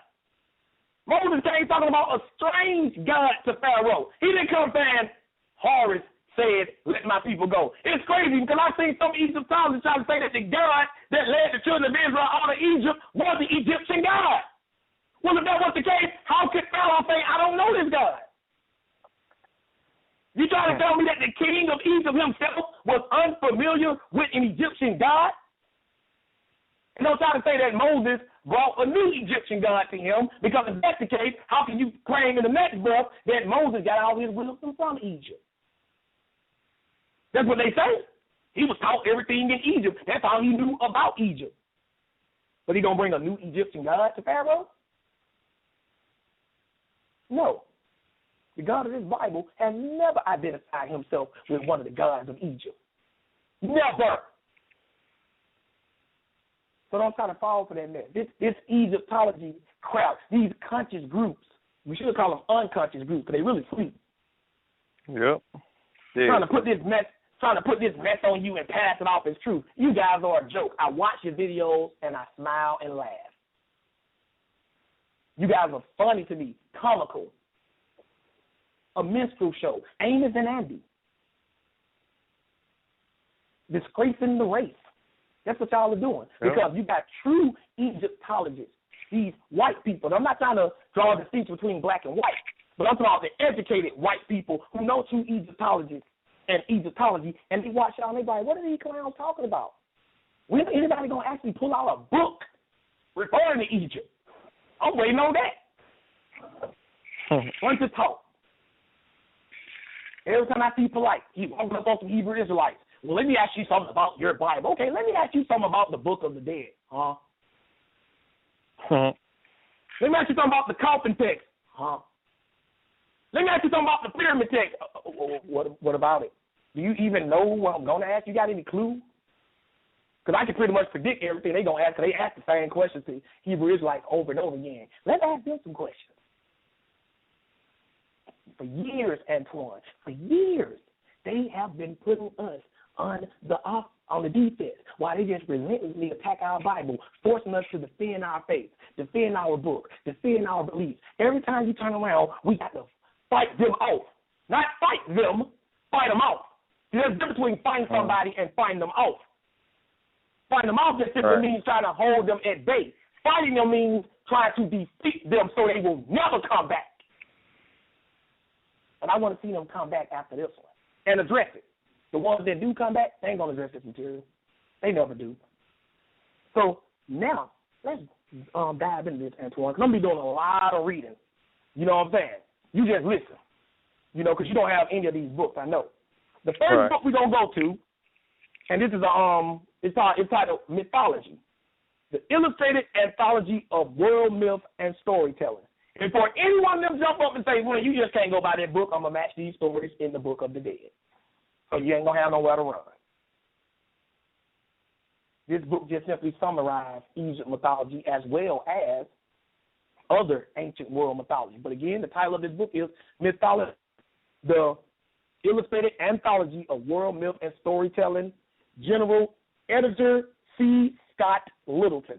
I advise anybody who's listening, if you are interested, to purchase this book if it's still available. I, myself, found it in a thrift store. But if it's online, and I'm pretty sure it still is, I suggest you get it. So now, we're going to mythology, page 12. The title of this chapter is Order Out of Chaos, right? Let's look at what it says right on page 12. And it says, the creation myths themselves vary from place to place. We can go ahead and end this lesson right now, Antoine. Yep. Because if I told you, the creation myths vary from place to place, meaning in ancient Egypt, depending on where you were, your understanding of the creation was different from somebody else's. So let's get into some detail about that. Look what it says. At Heliopolis in Lower Egypt, notice it says in Lower Egypt, not all of Egypt, in Lower Egypt, a family of 9 original gods, the Ennead. Let me spell these words out for y'all because I want y'all to look this stuff up online. The Ennead, E-N-N-E-A-D. Again, E-N-N-E-A-D, because I want y'all to go behind me. Validate me. Put me to the test. I want you to. It said the Ennead, or group of 9, that's what they're also called. You can also Google that, group of 9. As the Greeks later called them, worshipped. Listen to this. The first god to materialize on the mound was Atum. A-T-U-M. Atum. A-T-U-M. Lord of Heliopolis. Described as he who came into being of himself. So it said that he just brought himself to existence, right? Let's see how Atum created the world. It says, he immediately started to produce more gods. According to one part of the pyramid text, is the ancient Egyptian text. You'll never hear them read from it. According to one part of the pyramid text, he took his penis in his hand and ejaculated through it to produce the twins, Shu, Air, and Tough Nut Moisture. Did you catch what I just read, Antoine? Yes. Let me read it again for all my conscious groups. According to one part of the pyramid text, he took his penis in his hand and ejaculated through it to produce the twins, Shua, S-H-U, spelling that name, F, and Tough Nut, T-E-F-N-U-T, moisture, while elsewhere, now before I go to the elsewhere, let's deal with this. So you mean to tell me, Antoine, that you got this God, Atum, only thing he does is bring himself into existence. And he just sitting around there chilling, and inside he just finna beat his meat. That's basically what it said. That's what it said. Oh, man. And bam, there goes your world. And there's your world. Don't believe me? Look it up. We let the kids out there. We let the kids. Okay. But, I mean, that's not too vocal. A lot of kids don't know what that means. You know what I'm saying?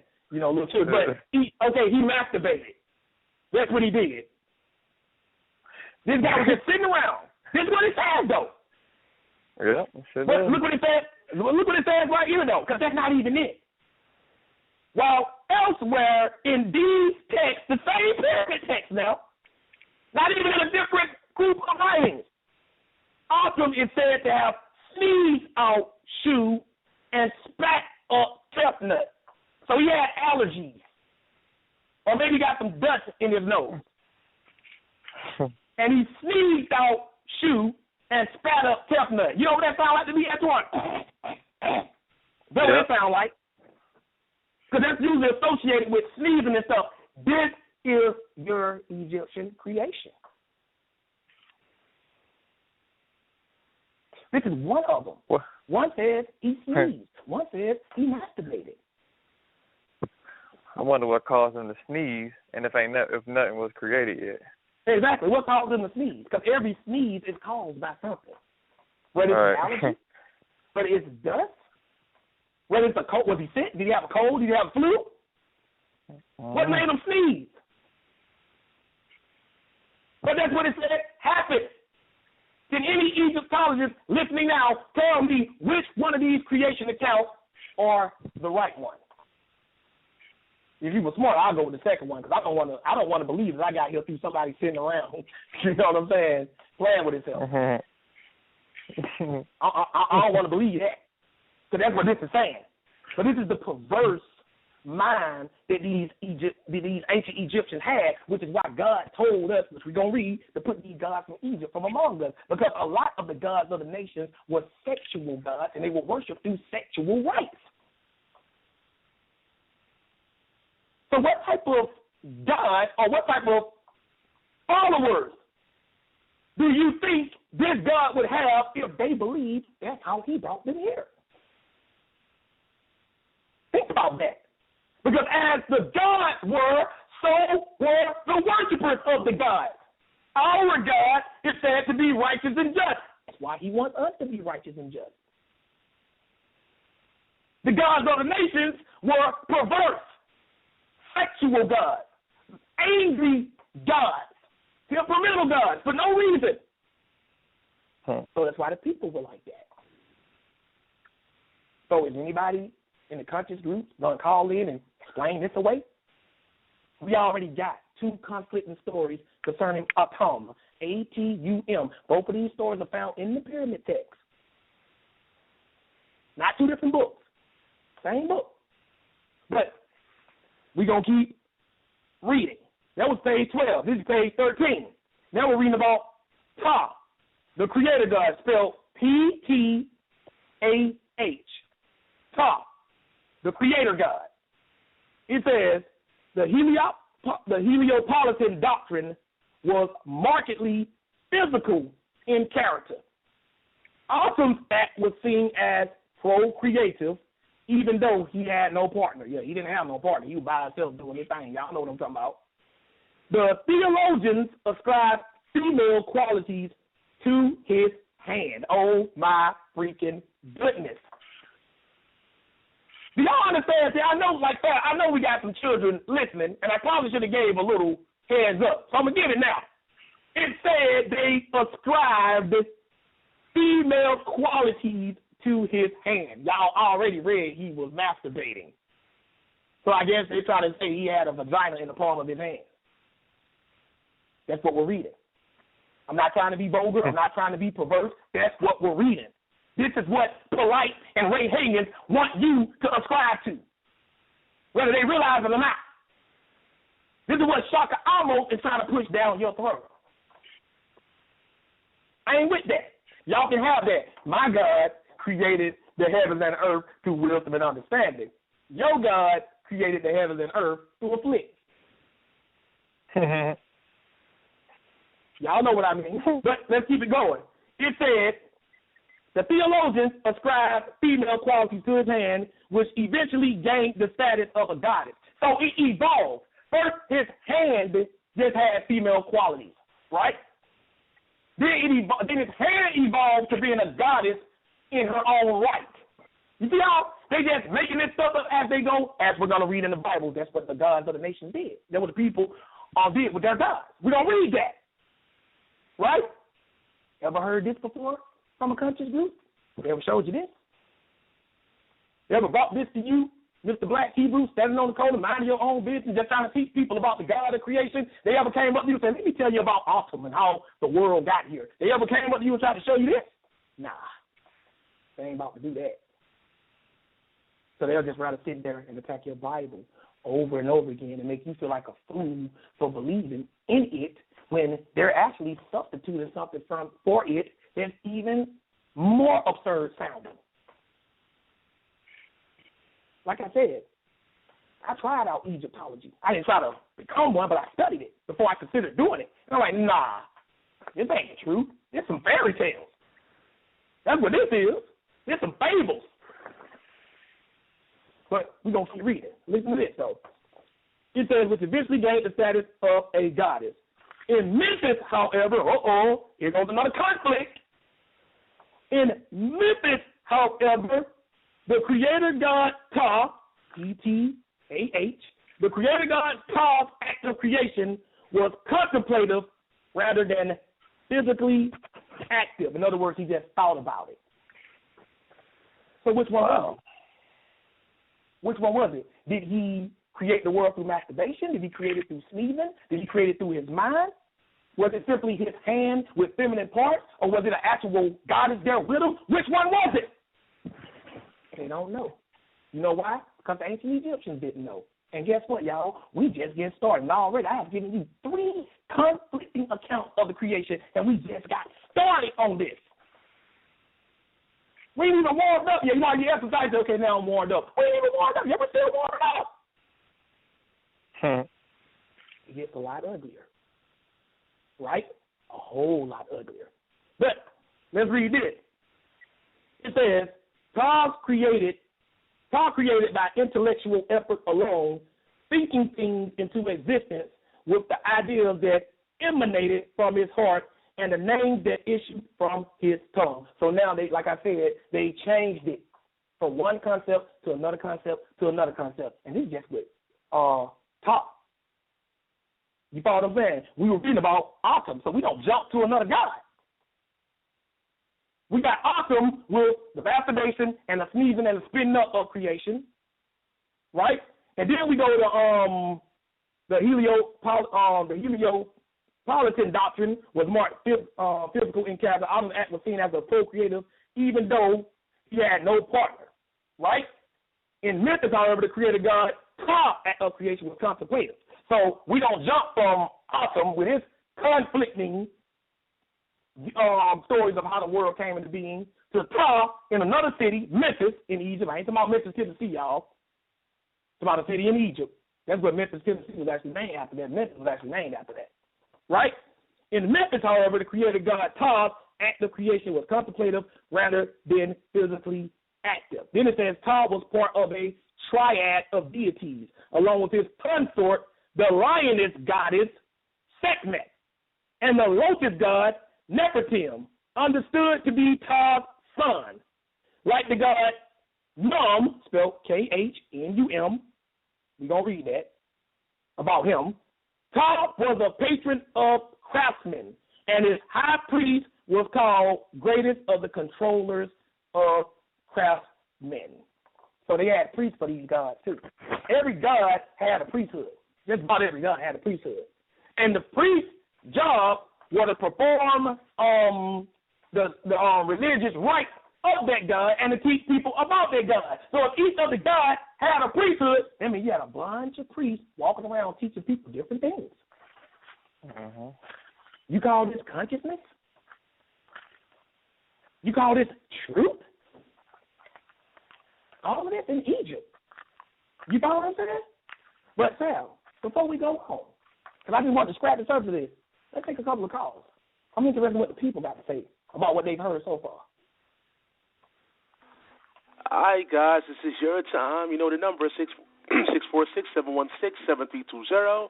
Just press number 1, and we can add you into the conversation. I see we had a few people that pressed number 1 already, and I appreciate your patience. Again, if you're listening via social media, if you're listening via Skype, if you have a question at this time, we're going to take a few questions for now, and later on we'll take some more questions. Again, the number is 646-716-7320. You're now listening to Debate Talk Radio.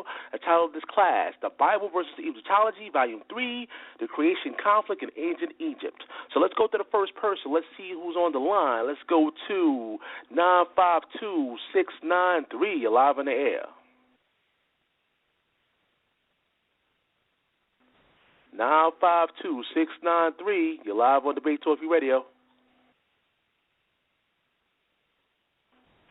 All right, going once, going twice, 3 times.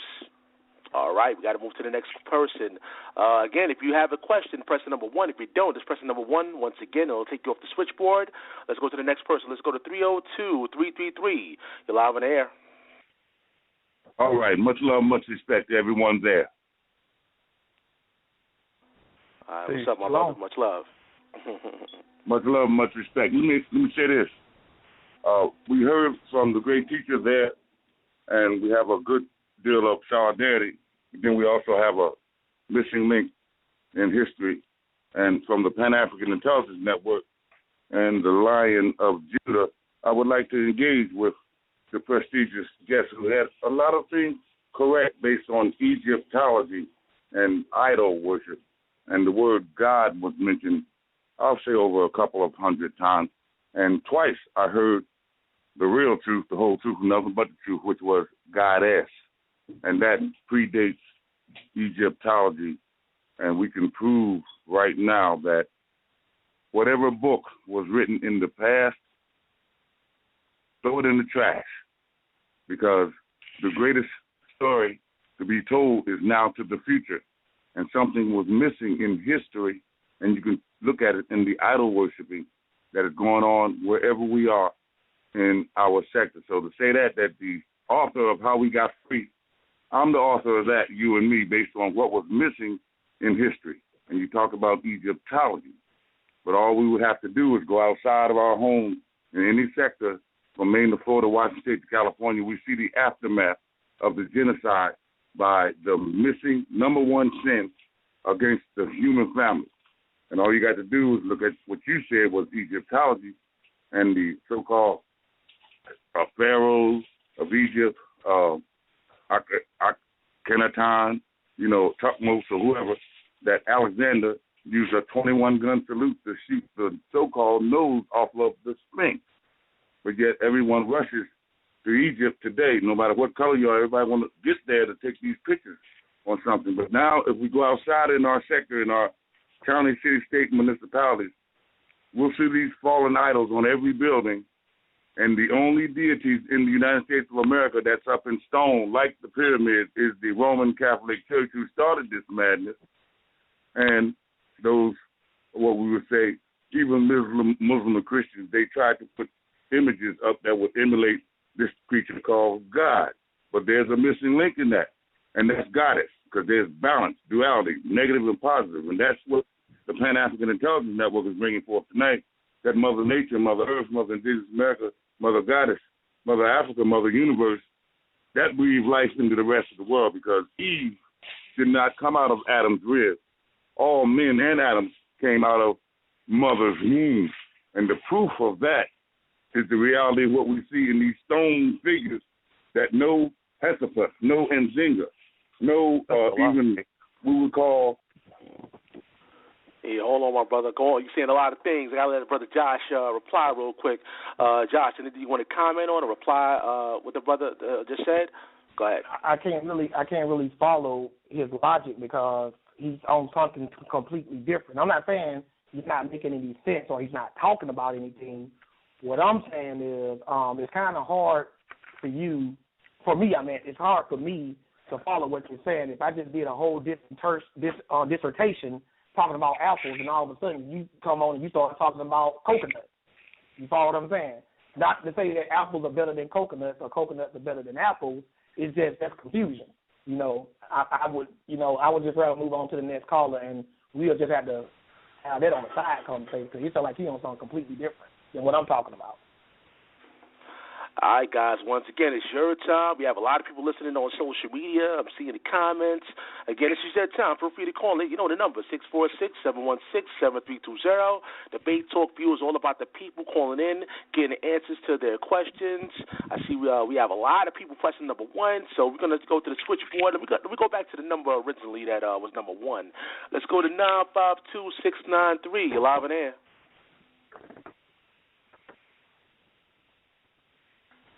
Give it a second try. 952-693. Hello, can you hear me?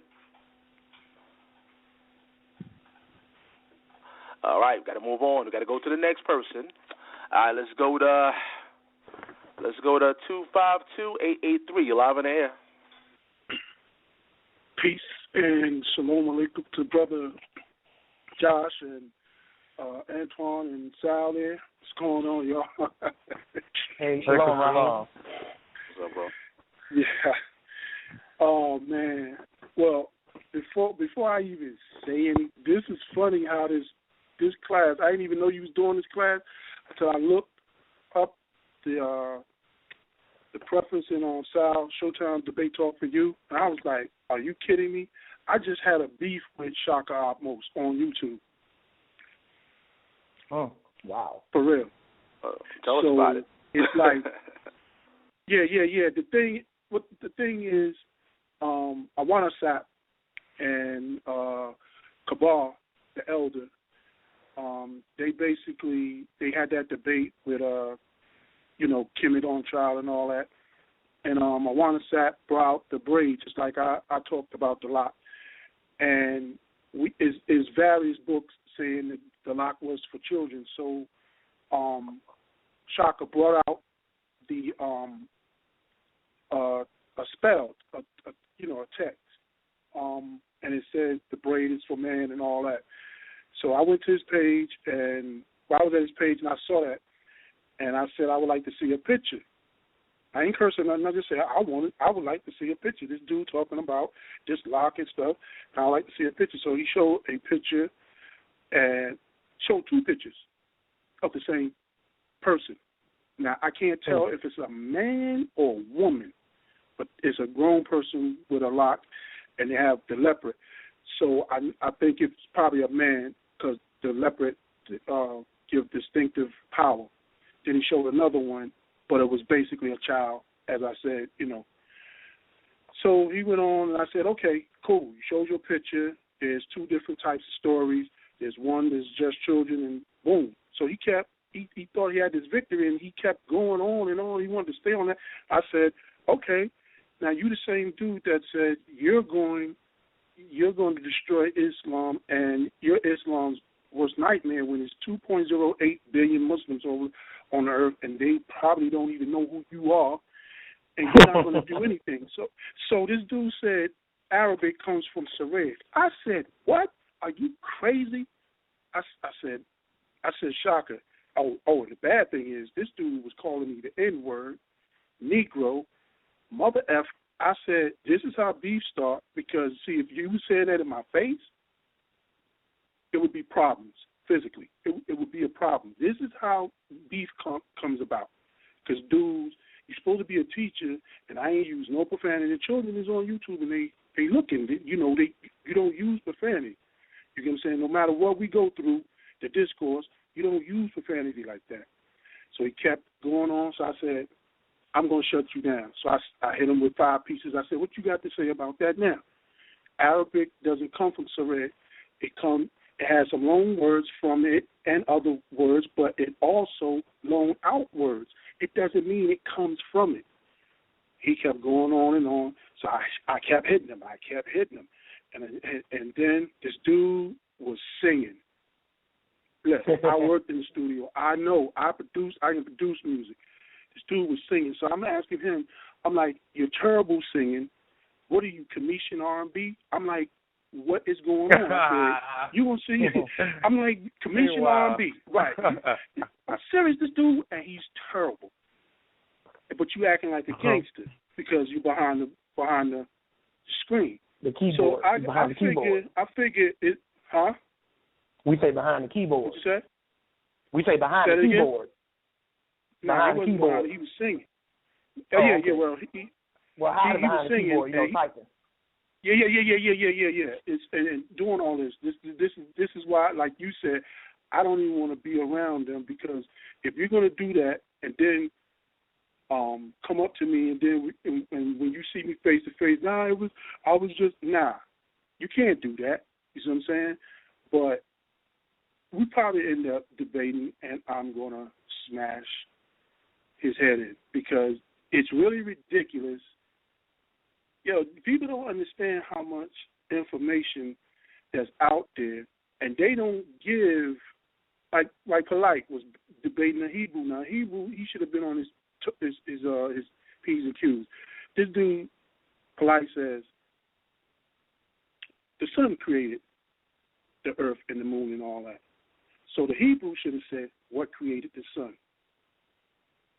And every time he said something, he should have been saying, well, what created that? Then what created that? Because you can't defy law. You can't defy physics, quantum gravity, and all that. See, he was saying big words, the 55 tons of helium and this and that, dazzling of the tongue. That's what Allah talks about in the Quran. People, look out for people with dazzling tongues. You get what I'm saying? But they don't go into, like take this, for instance. General History of Africa, Volume 2, page 86. It gives you the chart of where and how it's the pre-dynastic place in Africa before Men's start of the first dynasty. You go backwards from Men's, Nagada 2, Nagada 1, and Bardarian. Remember I was telling y'all about the Bardarian, Josh? Yep, I remember about that. That's where they come from. I got the book. It's telling you right there, chronology of Egyptian history before our era. Neolithic. They won't go back there. Dr. Jeffries taught me when I was in his school in the early 90s, right before he started to go into court for taking the Jews to court. He told us Egypt is not the start of history. It's not. They came from somebody. He told us that. He told us that. Yeah, I apologize, my brother Raheem, but we got a whole lot of callers standing by, my brother. My brother Josh, you want to reply and say anything before we move on? Go ahead. No, I'm good, man, because, Raheem will call back in, and we'll kind of touch on that later. I know what he's getting at, though. Yeah, man. We're going to try to get back to you later on, brother. But once again, it's Debate Talk for You. We got a lot of people calling in. And shout out to those people that's sharing this this class tonight. I see we got a lot of people that's sharing this class tonight on social media, on Facebook especially. So I appreciate the promotion of the Debate Talk for You in this class, sharing the knowledge and, passing it on to others out there, your personal page. But let's go to the next person. Let's go to 215-954. You're live on air. 215-954. You're live on Debate Talk for You. Can you hear me? 215-954. All right. Let's go to the next person. Let's go to 832-292. You're live on air. What's happening, Shal? This is Brother Black Jesus, Minister Blanc. Hey, what's going on, brother? All right, Brother Josh, I am enjoying the information that you're putting out, brother, and the information that you're putting out is very plain, very clear, and it refutes the falsehoods that are taught in Kemet, and because Christianity has been attacked from all kinds of sides and all types of enemies here in the last days. But I have a debate coming up on DT for You with versus TRS Carbon Radio, all in fun and all in learning is the ultimate goal of the debate. The debate will take place on March 4th, the pre-debate and the debate on March 5th. And the topic of the debate is, are black Hebrew Israelites ham or sham? Are black Hebrew Israelites ham or sham? The purpose of my debate, of my purpose, and what I have been teaching before I've been debating, is to bring about unity among all black people under the banner and under the truth of our Creator God and of His Christ and of His black Christ, Jesus, Isa, Yeshua. And I believe, and there are scriptures that confirm my basis, that the Bible includes Egypt and all black people under along with the banner of the Hebrew Israelites, that we are ultimately the same and one people. And my goal is to bring about unity through information and through truth.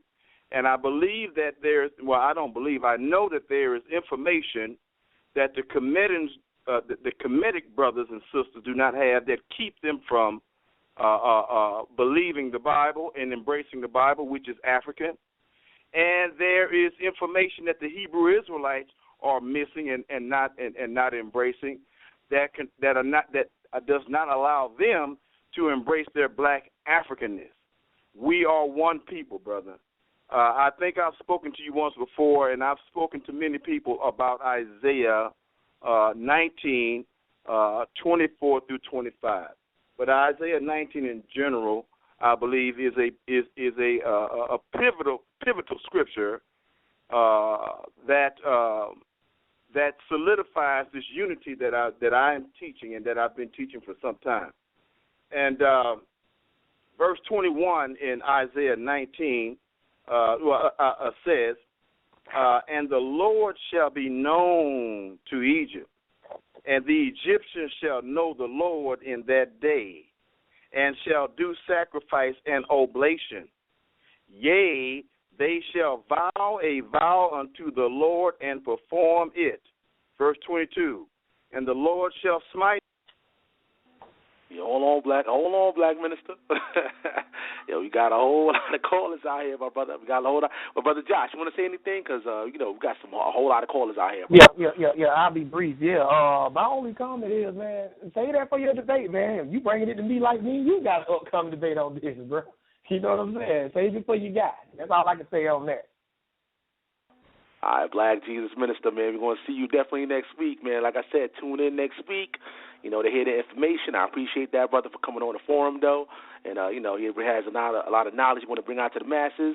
Make sure you tune in next week, Debate Talk for you. But I'm going to take maybe 2-3 more because, I want you to get back into the lesson. And we have an hour and 6 minutes left on the air, guys. We have an hour and 6 minutes left on the air. So we have plenty more time to get to the rest of your people out there that have questions. Again, the number is 646-716-7320. Simply press the number 1 and I'll add you to the conversation. Again, if you have any questions on this particular class, the number is 646-716-7320. Let's go to the next person. Let's go to 313-571. You're live in air. Hey, Shabbat Shalom, everybody. Hey, Shabbat Shalom. Shabbat Shalom. Man, this is too funny, man. That last call, man. Dude been posting that Isaiah 19 everywhere, man. He has absolutely no idea what it means. And I'll take him to about 4 other scriptures where they mention Egypt, too. Because he probably going to run into him in the minute and be like, oh, wow, I can use this, too. He has no idea what he's dealing with. But I'll see you next Wednesday and Thursday, man. You ain't have to come messing up Josh's show with that pseudo-scholarship. This is the other guy. Yeah. This is Hey, man, Sal, that's crazy. Running right behind the other, both of the challenges. Yeah, Let me just go and do a little promo right quick. Y'all check them out. No, man. You know what I'm saying? No, I want to stay on topic, man. You got me cracking up doing this show, man, because it is what it is, man. It is what it is, man, and that's the point. It's sad that when you tell a creation story from this ancient, great, deep knowledge and science that's such above the Bible, that you got to hide your kids. That's crazy. When I'm telling the creation story of my God, I want my kids to hear it. You know what I'm saying? When I go into their book and I see these pictures of men with their own phallus in their mouth, how the heck I got to explain this to my child? I'm going to tell my child, see, look, child, that's metaphysical. Man, that did not exist. That's not real Egyptology. They making it up as they get busted in their lives. I also want to say, man, I just can't wait until you bring up the Set and Horus story, because you saw what happened. You saw what happened, right? You begged. Oh yeah, you know I'm bringing that up. You know I got. Yeah, I'm gonna let you bring it out. I ain't gonna bring it. I'm gonna let you bring it out because I know you got it. Because I see you got Atum, you got Ptah, so I know you got Set and Horus. And you see what you did? You asked any chematologist or Egyptologist to call in and explain it. I think that first caller was suspect.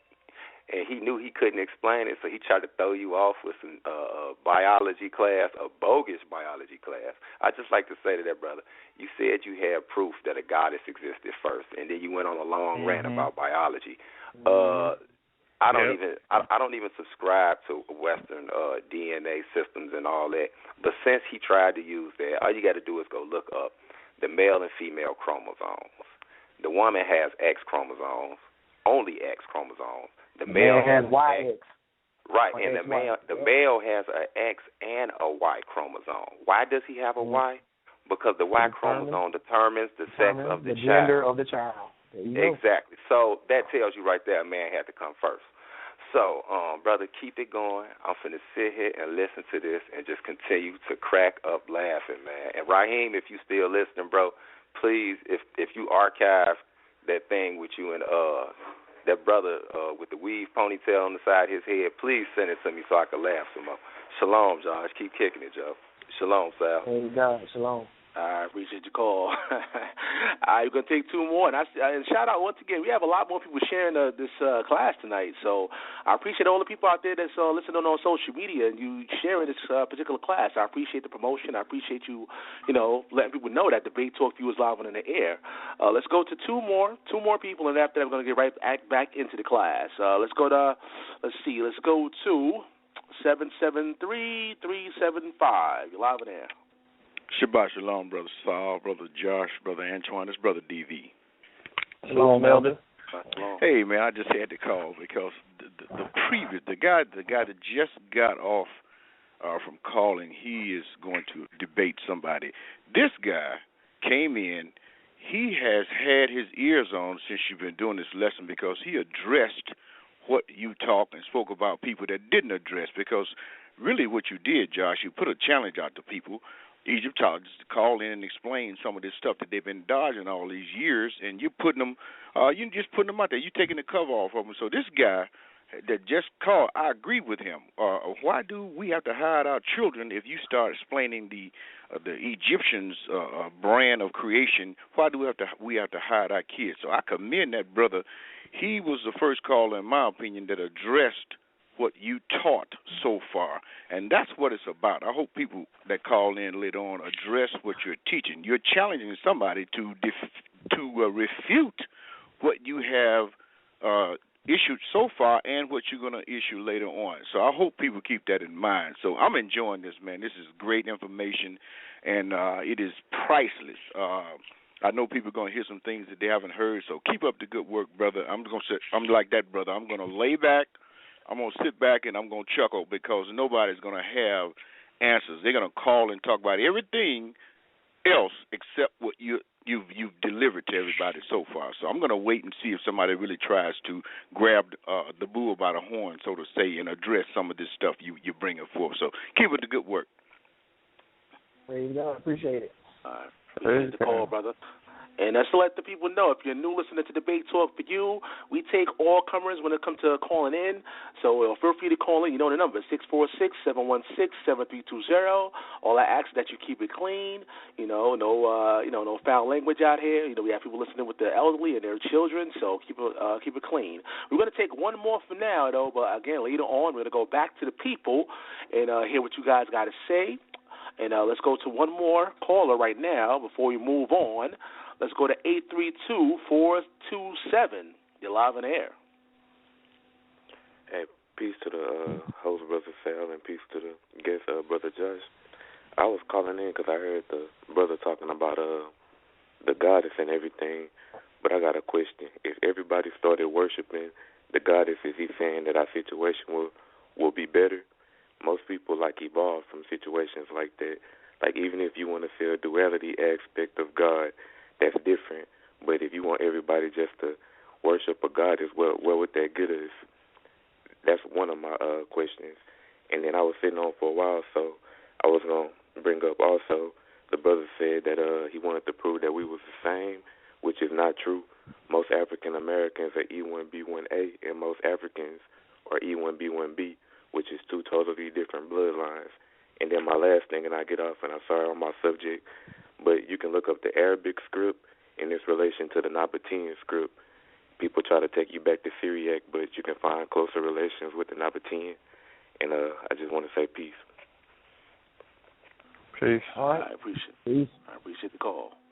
All right, Brother Josh, you can take it away, man. Go ahead. All right, let's dive back into this. You know what I'm saying? So far, we ain't got a single conscious group. Kemetology, Egyptologists, none of them calling in. That's what I predicted. They tuck and tell. They probably talking stuff on social media, but they ain't got the nerve. They don't have the nerve. Now, let's go to the Book of the Dead. They talk about this book. They ain't about to read it to you, though. I own a copy of it, sisters and brothers, and I'm going to be reading out of it tonight a lot. So, we're going to the Book of the Dead. We just got through talking about Top, and the two contradictions about how it says he created the world, right? So we're going to go to the Book of the Dead. This is the one translated by E.A. Wallace Budge. There's E.A. Wallace, W-A-L-L-I-S, Budge, like you budging something, B-U-D-G-E. So I'm giving you the name of the book I'm reading, the publisher, all that, so you can look it up, right? Now, we're going to go to page in the Book of the Dead, 116. We're going to read about Ta. Now, listen to this, right? This is Ta, spelled P-T-A-H. I don't think you pronounce the P. That's why I'm just saying Ta, right? Look what it says. In like manner, the priests of Ta of Memphis claimed that it was their god Ta who was the creator of the heavens and the earth. This is what the priests of Ta of Memphis claimed. We just read about Memphis in that other book. Who was the creator of the heavens and the earth, and that the other great gods were merely forms of him. Another contradiction. You see that, Antoine? Another contradiction. They're claiming that Ta was the creators of the heavens and the earth, and that the other great gods were merely forms of him. See that? That's another conflict. Yep. That's another conflict. Every time you read about the gods, conflict. And we're reading out the Book of the Dead. This is their book. This is their book. You know how they love going into the Bible. They can't get enough of that. Now we're in the Book of the Dead. What you gonna do? Play with me. Come on. Step into the lines then and get 8. They ain't gonna do it though. But look what else it says. They were well aware that Timu, or Atim, had been regarded as the creator of the gods and the world and men from time out of mind in Egypt. So they were aware of this. They knew about the other belief out there, but they still said that Ta was the supreme God and that every other god was merely forms of him. So it's not like they were ignorant of previous or contemporary beliefs and just came up with their own. They know about it. But this is supposed to be the birthplace of truth? That's what I said. In Egypt, it's the birthplace of truth. No, it's not. It's the birthplace of fiction and fairy tales and fables. That's what it is. You have been tricked, sisters and brothers. When I think about how many black Hebrews have converted to being Egyptologists, it makes me sick to my stomach. You got to be stupid to tell me you bought into this. But then again, you didn't know what you were buying into. You didn't know what you were getting. Right. You were buying a car, but the car salesman didn't tell you everything that was wrong with the car. He even lied about what's good about the car. This is why nobody is going to call in and challenge this, because they're reading along with me if they got a Book of the Dead. They're not going to challenge me on this. They're afraid. Because finally, God has raised up somebody and other people, not just me, because as y'all can clearly see, Mikael knew about the Set and Horror story, which I'm going to read. I mean, he don't research this stuff too. They're afraid because they know God done raised up some true teachers who's going to put them to silence. So they're going to stay over in the cut where they belong. They ain't going to call in and challenge me. They'll call in and get mad. They'll call in and talk about everything else. Heck, they'll even call in and promote an upcoming debate they got coming up. Though they did say they like the class, so they ain't knocking the class. But that's all they can, the people that agree with the material, what else can they talk about? I'm not blaming the guy for promoting this debate and trying to go to Isaiah 19. What else can he talk about? Hey, the class is solid. I might as well take this time to promote what I got going on. You know what I'm saying? And everybody else who don't like it but can't refute it, they just gonna stay on hush mouth. I'm throwing the challenge out. I know they listening, Sal. You know they listening, Antoine. You know they are. Yep. The challenge being thrown out left and right, left and right, left and right. Sal, you see somebody in the chat room, hey, put me through. Skype caller, put them through. I'll stop at any time to let them refute me. But no, they ain't about to do that. They're going to stay scared. But I got more. We still in the Book of the Dead. We're on page 117. Now listen to this. It says, the religious all periods contain evidence that the Egyptians were always occupied in trying to puzzle out the riddle of creation. They were always occupied in trying to puzzle out, trying to figure it out, meaning they didn't know. Why would you be occupied in it? Show me anywhere in the Bible where the Hebrews were occupied in the riddle of creation. It was simple. God created the heavens and the earth. The end. They may have wondered about how he did it, but it was never a debate over who did it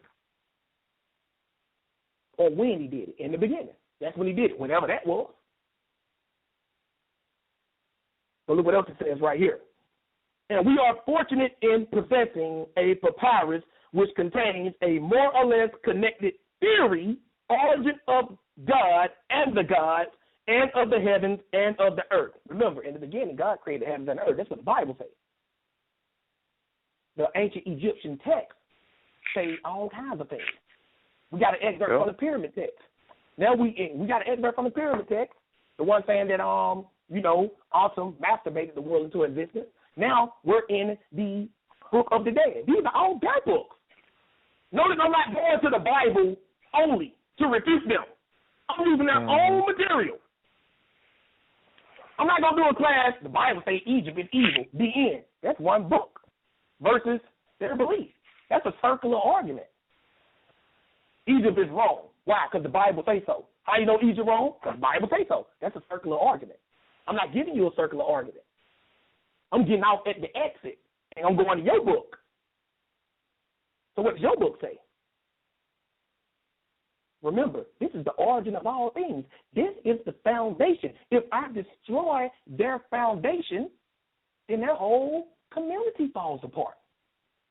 Because the creation, the beginning, that's the foundation of everything. And I'm showing you from the word go that their foundation is faulty, very fragile. I destroyed it in the first 5 minutes that I went into the information. When I showed 3 conflicting stories about the creation, their foundation was already gone. They have nothing to stand on. But you're going to tell me this is the origin of the truth of mankind and you can't even get the beginning right? You messed up coming out the gate? Come on now. But listen to this right here, right? It says, the book of knowing how Ra came into being, it says, the papyrus was written for a priest called Nessi Menu and is dated on the first day of the 4th month of the 12th year of Pharaoh Alexander, the son of Alexander. And it says 31 BC. The story of the creation is entitled The Book of Knowing How Ra Came into Being. Listen to this title. You can look this up. And it's told by the god Nebertcher. Again, Nebertcher. Let me spell it for you.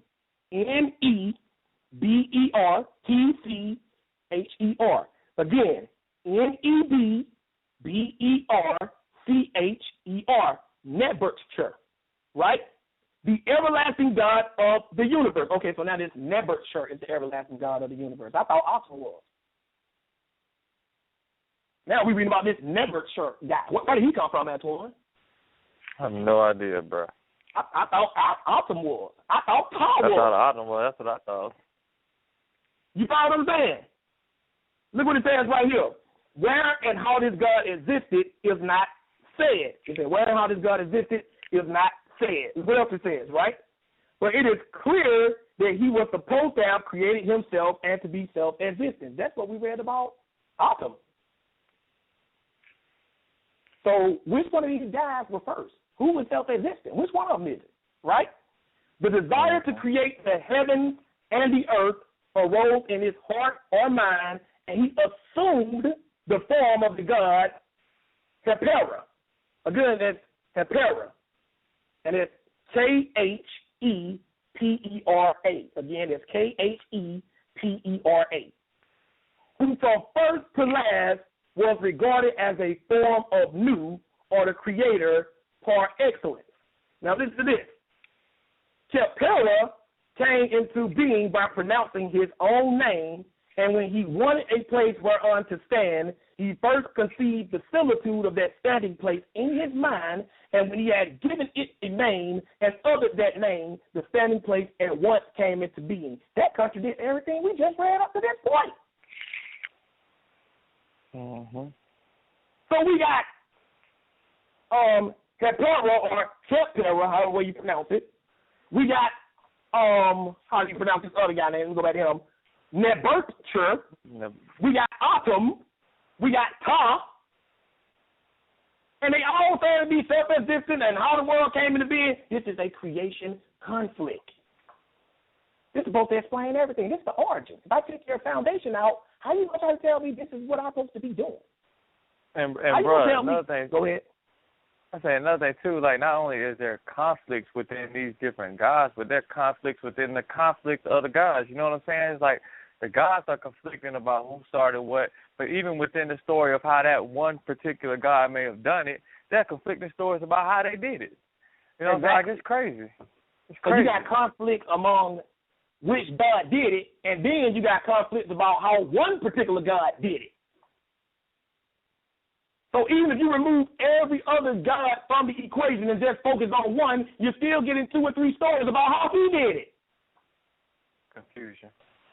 And what is rank is? That's confusion. That's why your Bible said, put the gods of Egypt from among you, sisters and brothers, and yet you got these people trying to tell you, we need to go back to Egypt. Give me a break. No thank you, Polite. No thank you, Shaka Amo. No thank you, Sarnetta. No thank you, Ray Hagan. Not interested. You can take your crap and keep it. We don't want it. Because I'm actually looking at this. And so far, everything we've been reading, this is far more challenging and unsettling than anything you could throw at me from the Bible.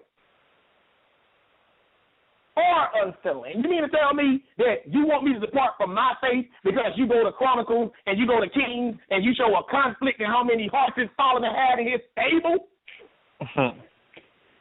That's supposed to make me put my Bible down? Who cares about that? That ain't relevant to the creation of salvation. Who cares how many horses Solomon had in his stable? Let's go to the origin and see who created this world, according to your text. You got conflict even within the same text. We read the pyramid text, 2 different stories about Atum, how he created it, within the same text. We didn't have to go from the pyramid text to the coffin text. It's all in the pyramid text. Conflict, sister brothers.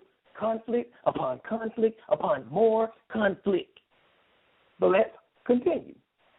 Look what it says right here. It says, Tepera or Tepera next created the first triad of gods.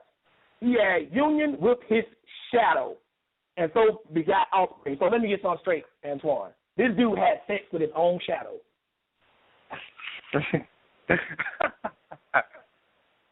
That's what it says.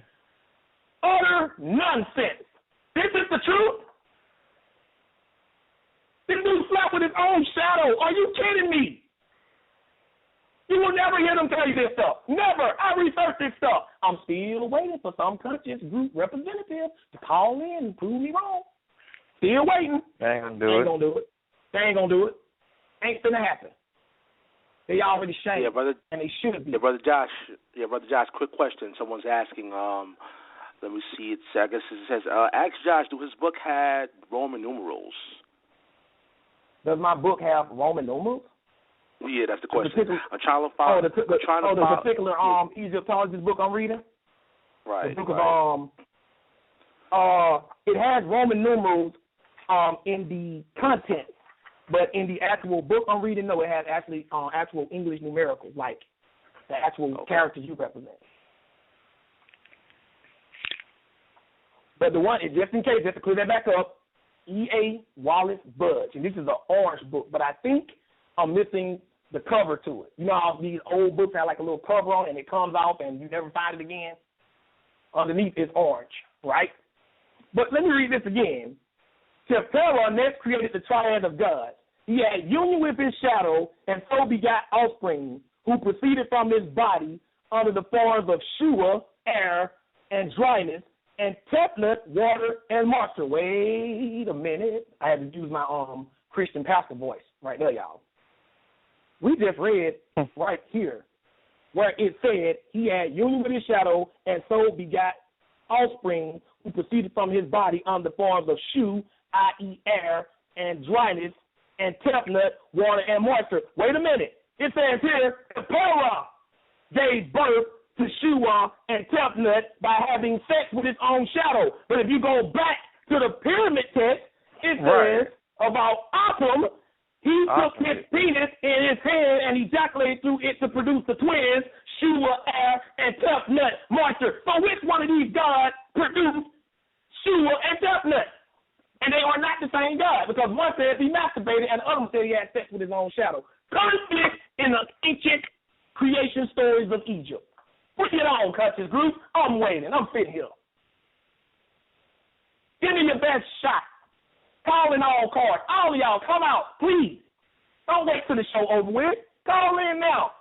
Just press 1. They ain't going to do it, Antoine. They ain't going to do it. They not going to do it. They can't explain this stuff. If you can't get the beginning right, how you going to get the middle and the end right? This is the foundation. I ain't got to attack anything else. I have destroyed the foundation. Once the foundation is gone, the whole house collapses. And the foundation is the beginning. It's the origin of everything. They can't even get the origin right. But this is the birthplace of truth. Truth is absolute. It doesn't change or contradict as time progresses. That's true truth. This ain't truth. This is garbage. This is make it up as we go. This is philosophy. This is whatever sounds good to me. They don't want me to come in them debate with them. I wouldn't even waste my time on them clowns. They don't want to deal with a teacher of this caliber because I don't play any games. I'm not in this for me. All these guys try to do is promote themselves. That's all they're about. Look at me. I'm polite. Look at me. I'm trying to almost. That's all they do. I don't care about that. 5 minutes. It's all it takes. Show them this stuff and watch them squirm. You don't talk about, okay, you don't like the Bible. We get it. We got that. Okay, you've been saying that for years. Now let's talk about your books. How did Shu and Tefnut get here? Who did they come from? And that'll tell me who was here first. Tell me, was it Kapera or was it Autumn? And how did Autumn give birth to Shu and Tefnut? Was it through masturbation or did he sneeze one out and spit out the other one? How? And what about talk? How did he create the word? Did he think it out or did he actually put his hands on it? Explain this stuff. Creation conflict. I ain't got time for this nonsense. Why would I want to go back to this? See, they don't tell you this stuff. I don't think it's fair. We call ourselves absolute Bible truth. Y'all have never seen me run from any question about the Bible. If I don't know, I tell you I don't know. But if I do know, I'm giving you the answer from the Bible. The Bible has always been our primary textbook, our primary mode of proof and precept to the debate talk for you audience and everybody else that listens to us. I would never divert your attention away from the core vessel of our beliefs. But this is the stuff they got, but they don't ever show you this. They don't want you to know this because they're part of a conspiracy. That's what all this is. It's all a conspiracy, y'all, to get y'all back to Egypt, make y'all pagans, get you cut off. They're all a part of it. And I feel sorry for my black Hebrew brothers and sisters who were taken in by this because they always get y'all first. You find very few Christians jumping from Sunday Christianity to Egyptology. You find very Christians, but a lot of black Hebrews convert over to that crap fast, not knowing what they're getting into. You gonna tell me the Bible came from Egypt? The story? Did you see anything in here that sound like what you've been reading in the Bible? Even if you try to tell me one thing, well, he's spoken into as this is, yeah, but they can't get that right. They changed that around. And for all we know, they came in contact with the Hebrews. They could have borrowed that concept from the Hebrews' understanding of God creating the world through speaking and through wisdom. And that's one of the Egyptians that believe that, one group of Egyptians. The rest of them, they couldn't make up their mind. So please, if you are listening, my conscious groups, my people who hail from Kemet, my African movement groups who push Egypt and bash the Bible, if you are listening, we beseech you, call in and show me that I'm wrong. But it's not going to happen. So we might well keep going, right, Antoine? Might as well keep going. Right? But look what it says. It says, Shu and Tefnut were next united, and their offspring was Caleb, the earth god, and Nut, the sky goddess. Tail and Nut were united, and the offspring of their embraces were Osiris, Horus, Set, Isis, and Nephthys. Of these, Osiris is the essence of the primeval matter of which Khepera himself was formed. And you can read in other places that this contradicts how Horus came into being too. In another place it says Horus and Osiris came under different means too. So that's a contradiction right there too.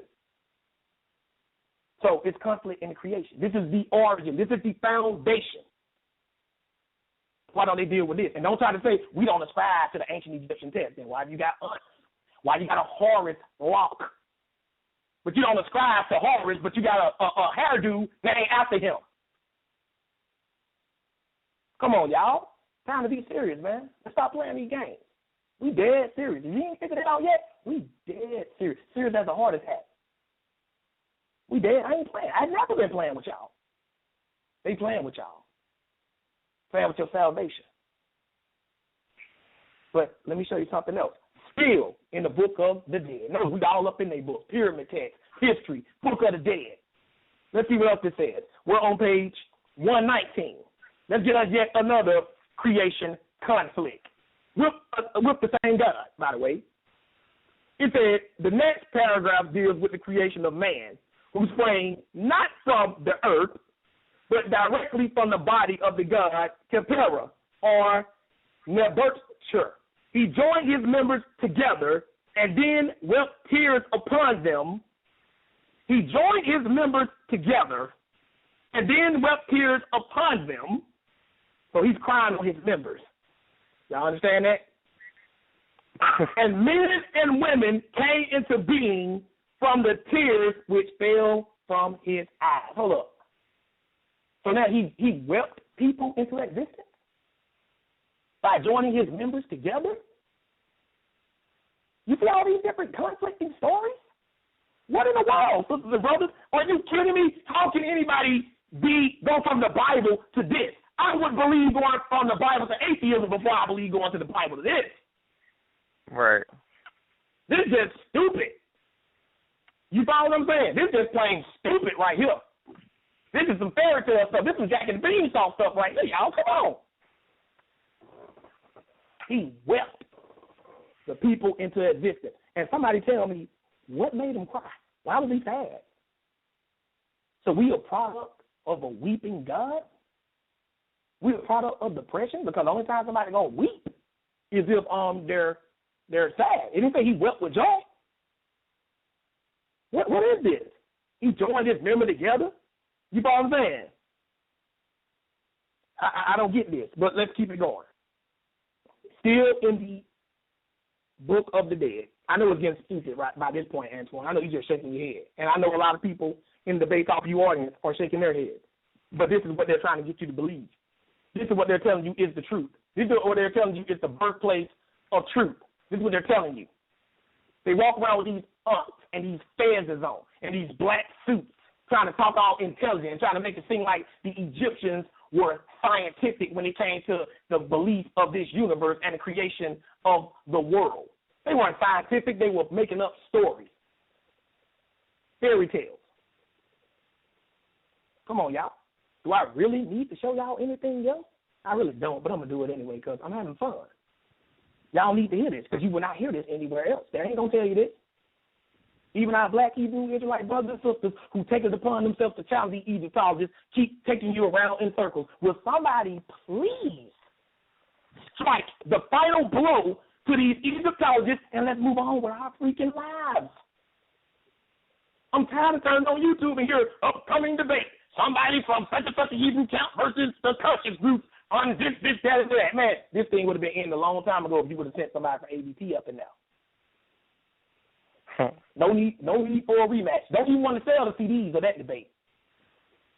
Because they don't want nobody to ever view that again. Would have been over a long time ago. Title of the debate: is there conflict in the creation stories of Egypt? Bro.Josh versus whoever. They ain't going to take that challenge. They ain't going to do that. They don't even know about this stuff. So while you trying to shake my faith in my Bible, I'm trying to show you stuff about your belief that you didn't even know. I read, sister, brother, I read the Quran. I read this stuff. All of it. So call in and show me that I'm lying. Because if you're following me, that's why I'm spelling these names out. So you can go online and Google them, and they'll pop up giving you all this stuff that I'm telling you. So you can be like, man, he ain't lying. It's right there. I don't want to be y'all sole source of information. Well, Brother Josh said on Debate Talk for You. No, Brother Josh said on Debate Talk for You, and he told us to go look it up, and we looked it up, and it's exactly what he said it said. So we can either live in denial. That's a 2-for-1, by the way, because the Egyptian river known as denial. We can either live in denial, or we can embrace the truth. You follow what I'm saying? Now, listen to this.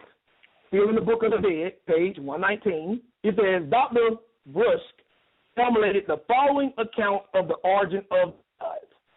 In the beginning, there existed neither heaven nor earth, and nothing existed except the boundless mass of primeval water, which was shrouded in darkness, and which contained within itself the germs and beginnings, male and female, of everything which was to be in the future world.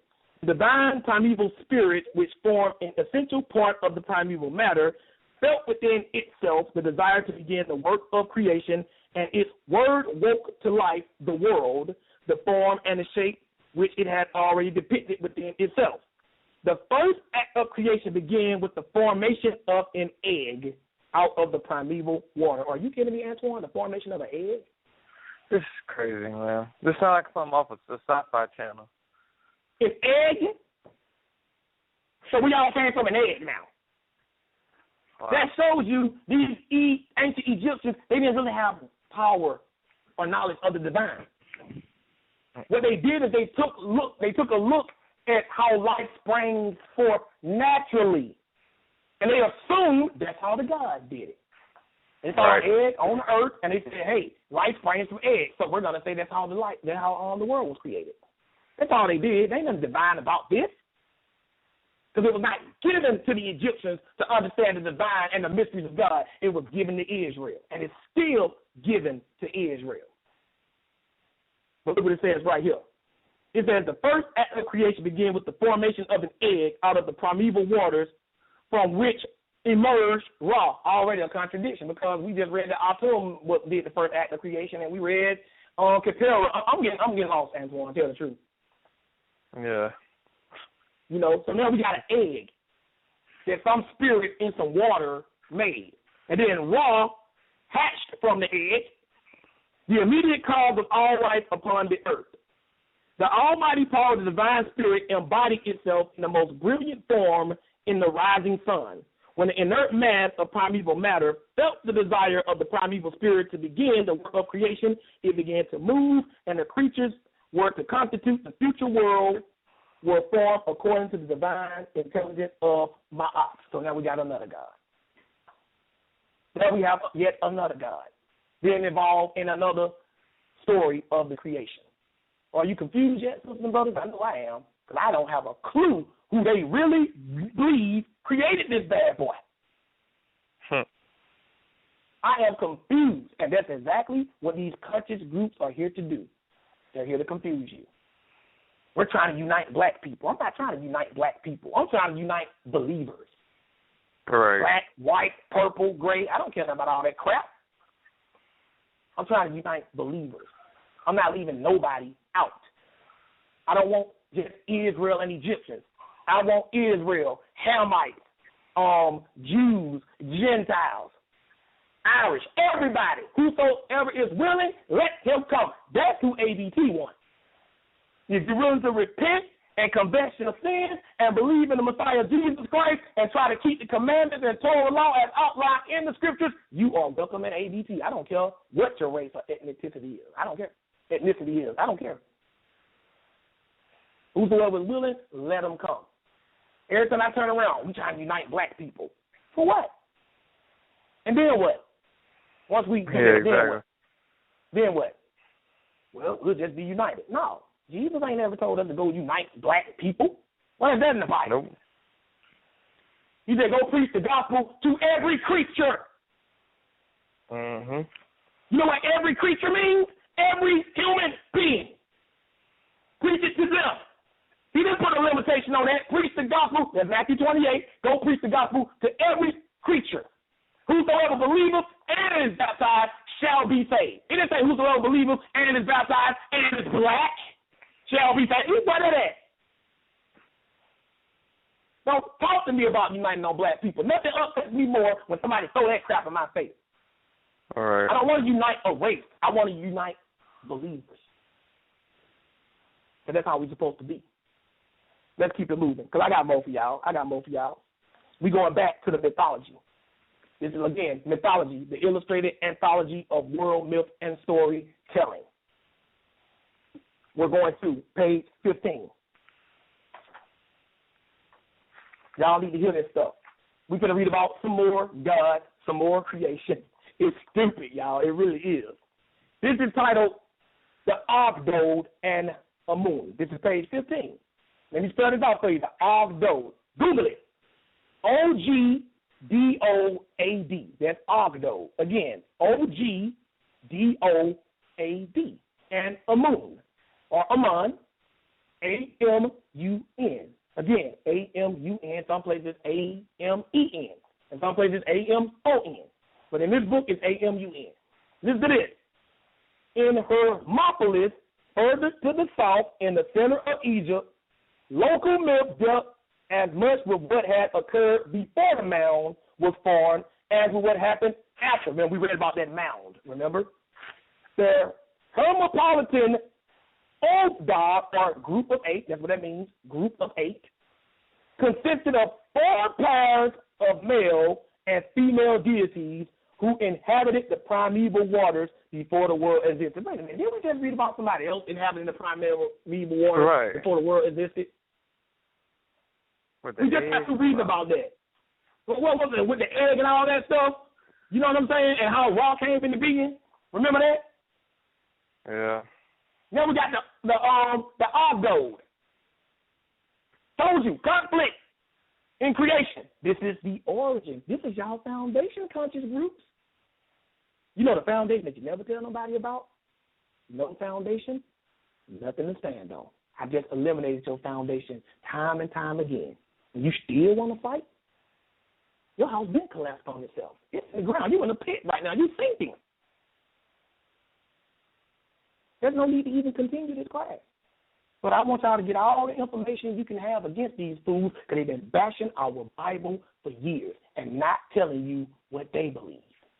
Some of them don't even know about this stuff. Now that they know, what they going to do now? Here's one alternative. Come on back home. And Jesus said in Revelation, remember your first love and repent.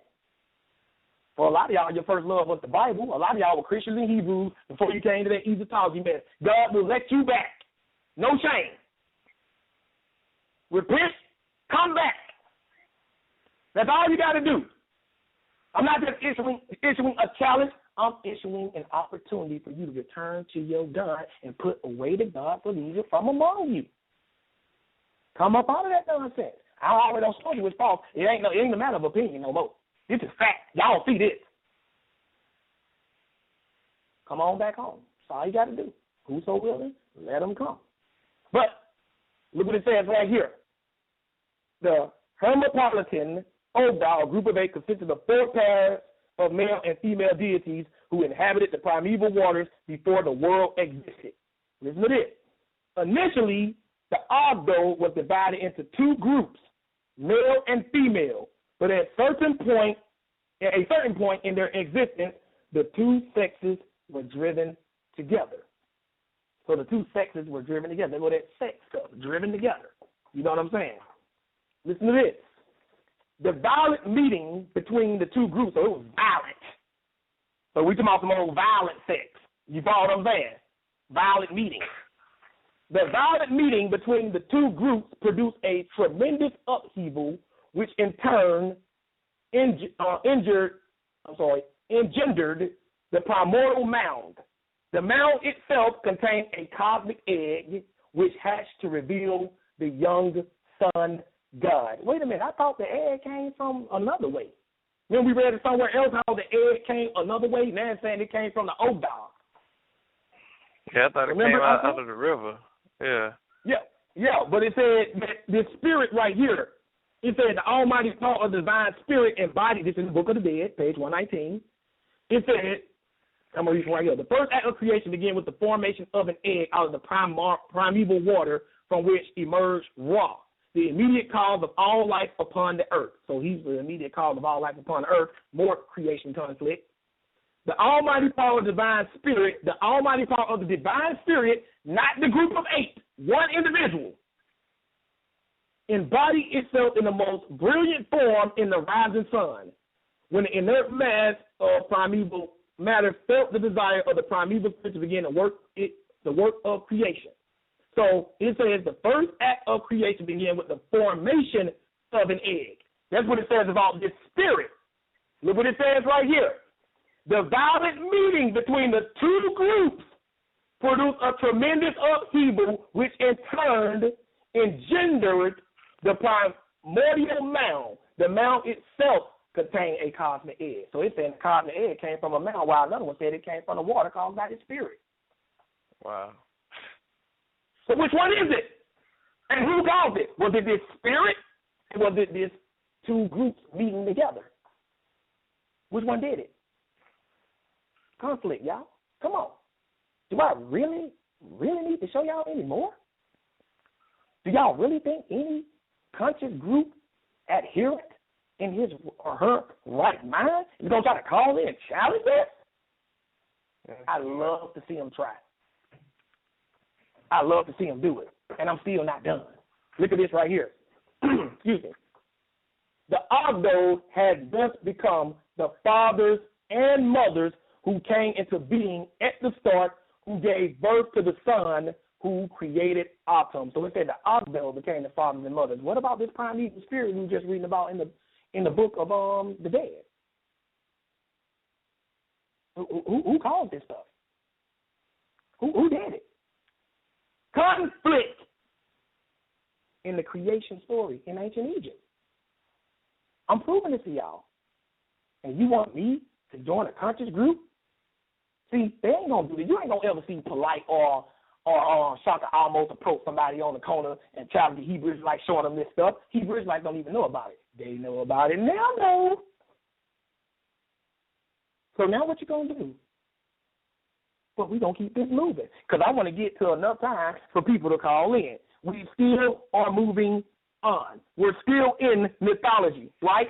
Let's get another creation conflict. This is ridiculous, Antoine. This is beyond ridiculous. Page 17. Yeah. Well, 16. We're still on page 15, and we're going to read over the 17. The Theban view of creation was different again. Wow. Big shock there, huh, Antoine? Very. In Thebes, Amun was all-powerful. So now he's all-powerful in Thebes. He wasn't all-powerful in these other cities. Right? Whereas in Hermopolis, he was just one of a number of original gods. You see how they conflicted? All these are Egyptian places. These are your ancient Egyptians. So is Amun all-powerful, or is he just one of a number of original gods? Which one is it? They don't know. They don't have a clue. But look what else it says right here, page 17. The Thebans did not reject the old dog altogether. So they didn't reject the group of 8, but placed Amun as its sole creator. So they're saying Amun created the Oovoo, but the other people are saying that the Oovoo created everything. You see the conflict? Crazy, man. This is the creation. This is the creation. How many contradictions have I shown so far, Antoine? You lost count. 5, 6. Yeah, I was like, all right.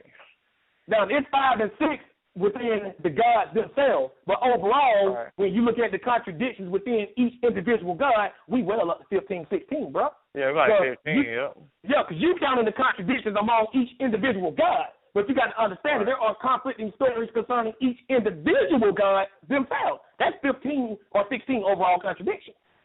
And another thing I'm noticing in there too, within all of this confusion, is that the different ways that these gods came about. You know what I'm saying? Exactly.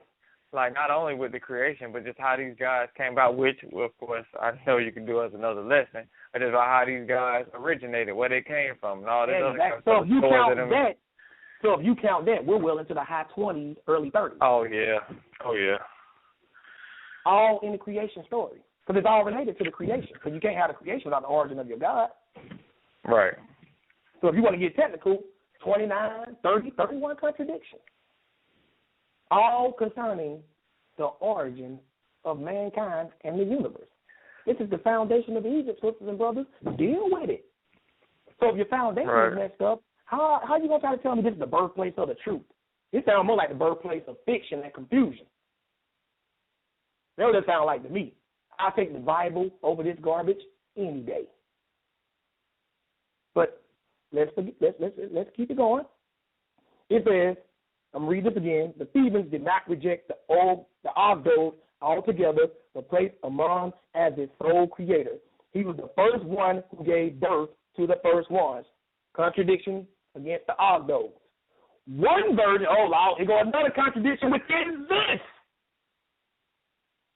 They can't even make up their mind how Amon was the first of everybody. Listen to this. One version of the myth depicts him as a serpent. Amon Kamutef. That's a hyphenated word. AMUN KAMUTEF. Again, AMUN KAMUTEF. And in parentheses, it tell you means he who has completed his moment. So it says, Amon Kamutef, living in the waters of Nun. However, it is suggested elsewhere, here goes another conflict, that he emitted a mighty honk like a goose, which burst into the stillness of the universe, causing a cosmic reaction by which the Oovoo and the Enid were formed. That's a contradiction within a contradiction within a contradiction. You know why I say that? Because, first of all, they're telling you how they view Amon. Now they're giving you two stories of Amon, and now they threw the Oovoo in there. There's conflicting stories about how he was before the Oovoo. So that's a contradiction within a contradiction within a contradiction. That's about 35 or 36 we at right now, y'all. Overall. Incredible. Unbelievable. They ain't going to ever tell you this. Only on Debate Talk for You will you hear stuff like this. And, of course, absolute Bible truth. That's why we are the superior brand. That's why everybody's trying to get on Sal's show. They know Sal's show is the superior brand. They know that. This is what the big boys play. We don't play no games around here. You follow what I'm saying? But let's continue, right? Let me see where I stopped there. Okay. Oh, still keeping it moving. I'm sorry, y'all. It's so much. I actually was thinking maybe I need to add more. But when I'm going through this, I didn't realize it was this much I was putting in this. But look how long this has been going on. Here goes yet another contradiction. This is page 18, same book, Mythology, the Illustrated Anthology of World Myth and Storytelling. We're reading about another god. Khnum, we mentioned him earlier, spelled Khnum. It's also spelled Khnemu. Again, both spellings, Khnum, and also Khnemu. I think you pronounce Noom. I don't think you pronounce the K and the H. So I'm just going to say Num. But you got the spelling so you can find it, right? It says, Num was a craftsman. Unlike Memphis' Ptah, who thought beings into existence, he created them from clay on his potter's wheel. So this ain't a parable like the Bible talk about how God is the potter. This is actually what they thought, that he actually formed us from clay. And we're going to read that in the Book of the Dead. Look what it says. This is suggested in the hymn of Num, which we're going to read, found carved on the walls of his temple at Esda. Look what it says in this. We're reading the hymn of Num. This is another Egyptian text, the hymn of Num. He knotted the flow of blood to the bones, for in his workshop as his handiwork, So the breath of life is in everything. The text goes on to describe how he built the skull and created cheeks to give shape to the image. He then furnished the Bible with a spine to keep it upright, lungs in order to breathe, gut for digestion, and sexual organs to procreate with. So who is this guy right here? What happened to Atum? What happened to Ta? What happened to the Asdod? What happened to the Enid? What happened to all them, Antoine? Now this guy comes on and no, he formed everything from a potter's wheel. Can some Egyptologists, some countries group, I'm begging, will y'all please tell me the origin of mankind, which God or gods created this bad boy? Your foundation is completely screwed up. You cannot even begin to have the nerve to try to step out and challenge any other religion on their beliefs when your religion is shrouded from the word go coming out the gate with contradictions. From the word go, you confused. They'll be like all of us, 10 people lined up for a race, and as soon as they shoot the starting pistol, you trip up and fall. And every time you get up, you trip and fall again, because each contradiction represents you tripping and falling. But as soon as he shot the starting pistol, you tripped and fell. How you going to win the race? You won't. This is what Kemet offers you. This is the true stories of Kemet. The true stories they'll never tell you. So don't call in trying to ever tell me about Kemet. I do not want to hear it. Kemet is garbage. Plain and simple. And if you don't agree, if you don't like it, as the saying goes, just press 1. But let's go back to the Book of the Dead. We're going to read about Nam, or Nemu. It's also spelled Khnemu. I think that's Nemu. Page 173. Just to show you that it's in the Book of the Dead, so they won't think I'm making this up. Well, it's just a history book. Now let's see if it's in the Book of the Dead then. And all you got to do is go behind me and look it up, like Sal says at the beginning of every show and debate. Check behind it. I'm telling y'all to do it. If I don't lie one time, surely somebody would have Googled it and said, no, that ain't what they say. He got that backwards. He got that wrong. Somebody would have been jumping me on it, Antoine. You know they would have. Yeah. But they sitting there quiet because the ones that do have the nerve and brave enough to check behind me, they see I'm telling the truth. Those who really seek truth and want the truth, they going to love us, Antoine. But the ones who don't want the truth to get out, they're going to be grinding their teeth and hating us. Yeah. So now we're reading about Nemu, or also pronounced Nam. Look what it says. Nemu, page 173, Book of the Dead. Nemu was the first member of the great triad of the first cataract, which was worshipped in a temple on the island of Elephantine. The second and third members were Sati and Aket, respectively. The coat of this god is very ancient, and we find his name preserved by the Gnostics 2 or 3 centuries after Christ. You know, the Gnostic Gospels and all that stuff point you back to this guy.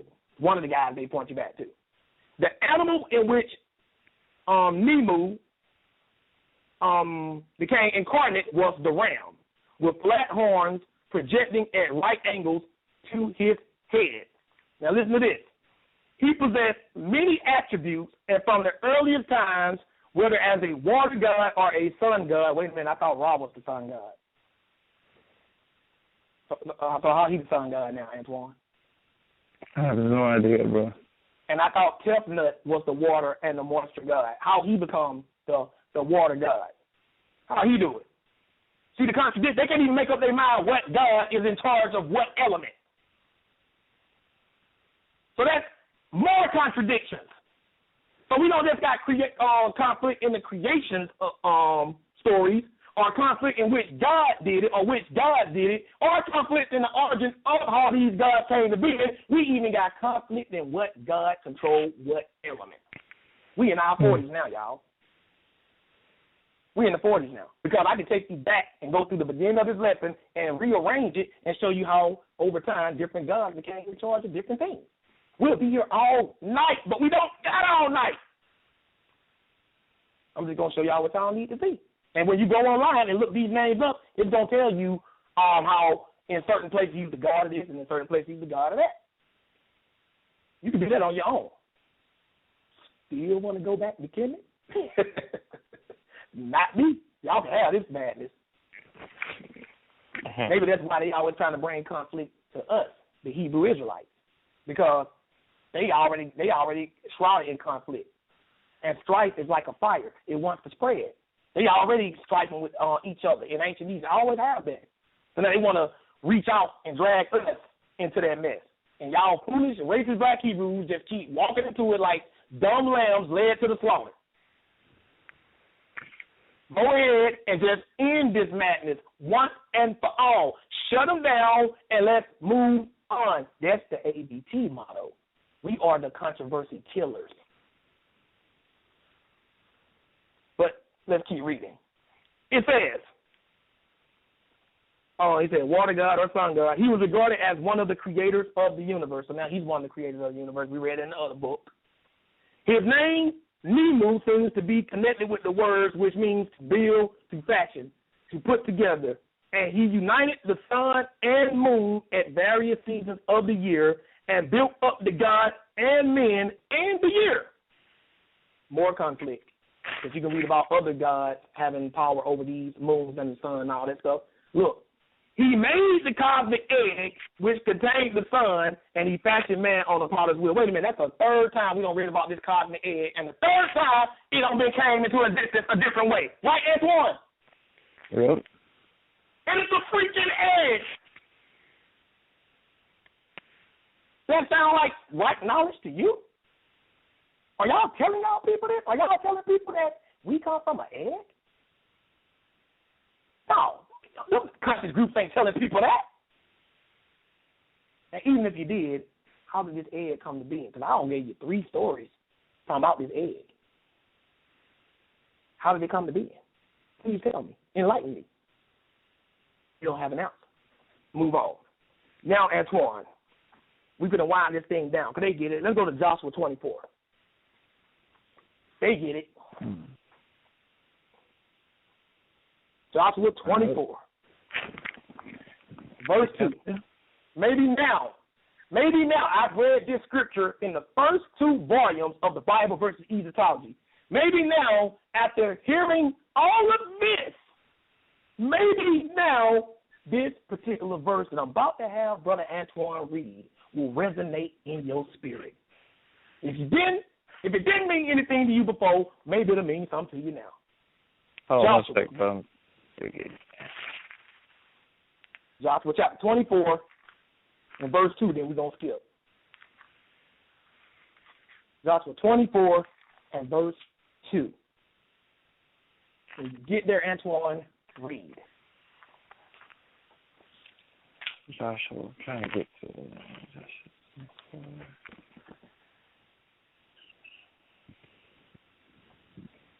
Got it. Go ahead. Joshua 24 and verse 2. And Joshua said unto all the people, Thus saith the Lord God of Israel, Your fathers dwelt on the other side of the flood in old time, even Terah, the father of Abraham, and the father of Nachor, and they served other gods. And we dealt with that in the last class I did, about Islam and the Quran and the book of Joshua, right? And when it says of the flood, it means river, not Noah's flood. And they served other gods, right? Which is true. Skip down and read verse 14, and maybe now this verse will make sense to you. Go ahead and read. Verse 14, Now therefore fear the Lord, and serve him in sincerity and in truth, and put away the gods which your fathers served on the other side of the flood, and in Egypt, and serve ye the Lord. Put away the gods your fathers served on the other side of the flood, and in Egypt, and serve ye the Lord. Serving the Lord never sounded better after hearing all this. Yep. Never sounded better. I am too ready. If I was back then and I knew all this, I would be too ready to serve the Lord if I'm seeking truth. Are you really seeking truth? That's the question I ask to these conscious groups after hearing this. Are you really seeking the truth, or you want to stay in this confusion? Let's go to another. Let's go to Deuteronomy chapter 32. We winding it down. Yeah, before you continue, just let people know, if you're listening on social media, if you're listening on Skype, we have about 3 minutes left on the air. So what that means is when the 3 minutes is up, you're going to have to call in to hear the rest of the show. The number is 646-716-7320. Again, we have 3 minutes left on the air, guys. So before the time runs out, you're going to have to call in via phone or via Skype to hear the rest of the show. We're going to get some more questions from the people. I see people pressing number 1. Stand by. We're going to get to you guys. But once again, the number is 646-716-7320. And in 3 minutes, we're going to be off the air, and you can only hear the show on the phone or via Skype. Go ahead. All right. Deuteronomy 32, Antoine, verses 15 to 17. When you get there, go ahead and read. Deuteronomy 32 and 15. But Jeshurun waxed fat and kicked. Thou art waxen fat. Thou art grown thick. Thou art covered with fatness. Then he forsook God, which made him, and lightly esteemed the rock of his salvation. And Jeshurun is another name for Israel, the Israelites. It said they waxed fat and they kicked. They kicked against their God, and they lightly esteemed the rock of their salvation. Go ahead and read. They provoked them to jealousy with strange gods. With abominations provoked they him to anger. Mm-hmm. They sacrificed unto devils, not to God. Notice in verse that said that they sacrificed to strange gods, right? They provoked them to jealousy with strange gods. Then it said they sacrificed to devils. Put two and two together, sisters and brothers. Strange gods or devils mean demons. That's who these gods of Egypt were. They were demons. But that's not even my point. Keep reading. Verse 17. They sacrificed unto devils, not to God, to gods whom they knew not, to new gods that came newly up, whom your fathers feared not. It said to new gods that came newly up. That means newly invented gods. That's what the ancient Egyptians were doing. They were constantly inventing and reinventing gods. Constantly inventing, reinventing, constantly interpreting, reinterpreting their gods, which we're going to read. That's what's going on. The Bible is telling you that. Israel was doing the same thing. Got caught up in that. New gods. That's why when we read these stories of that egg, they just took that same story and they reinvented it. New God. Gave a new God the origin of the story, kept it moving. We can't keep making the same mistakes, y'all. A lot of y'all are straight on the road to hell. Y'all don't got caught up in this Egyptology nonsense. No, not at ABT. I keep my people sharp. We got our eyes on the ball. Y'all ain't going to get us with that. If somebody gets somebody from ABT with this nonsense, that's because that person from ABT ain't been paying attention. Mm-hmm. That's the only way. Or they just don't want to do right anyway. But let's move on. Back to mythology. Almost done. But I got to read something. We just read about the newly God. This is mythology, the illustration anthology of world myth and storytelling. Page 20. Look what it says right here. Along the whole Nile Valley, all the way from Heliopolis to Elephantine Island, we read about that, the process of creation was constantly reinterpreted. Gee, we figured that out a long time ago, didn't we, Antoine? Yep. Constantly reinterpreted. The Oovoo, the Enid, Amun, and Ta were the major protagonists in creation myths. But numerous other suggestions, here goes another conflict. Now we up into the 50s, because now we're getting into a conflict of whether the gods were good, these gods were good or evil. Mm-hmm. They couldn't even make up their mind if these gods were good or evil. Listen to this. But numerous other suggestions were put forward during the course of Egyptian history. At one period in Heliopolis, it was suggested, and we're going to get to that, about the good and evil part. It was suggested that the sun rose as a golden child from a lotus flower on the eternal waters. I thought the sun came from that egg. So now it came from a lotus flower? Which one is it? See, I told y'all I was going to kill this thing, man. I'm down this thing so deep into the ground, you know, you don't have to dig back up. Look what it says right here. On the eternal waters. Another time, another conflict, another time, the sun was represented by the Bennu bird, So now the sun don't come from a lotus flower. Now it's a bird, right? A further version of the Amun story. Wait, now we got another version of the Amun story. How many Amun stories is it? Amun. Look at this. A further version of the Amun story claimed that as a mighty goose, he had hatched an egg on the primeval mound, and as the shell fell apart, it created a space amidst the primordial waters of none in which the world could be formed. That's another contradiction, and that's the fourth story regarding that freaking egg. Are y'all kidding me? This is what you want me? This is the conscious group foundation?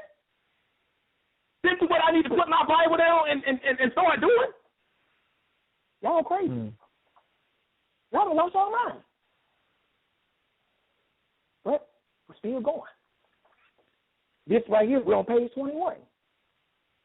Apophis and the forces of darkness. So now we're dealing with this. Look at this.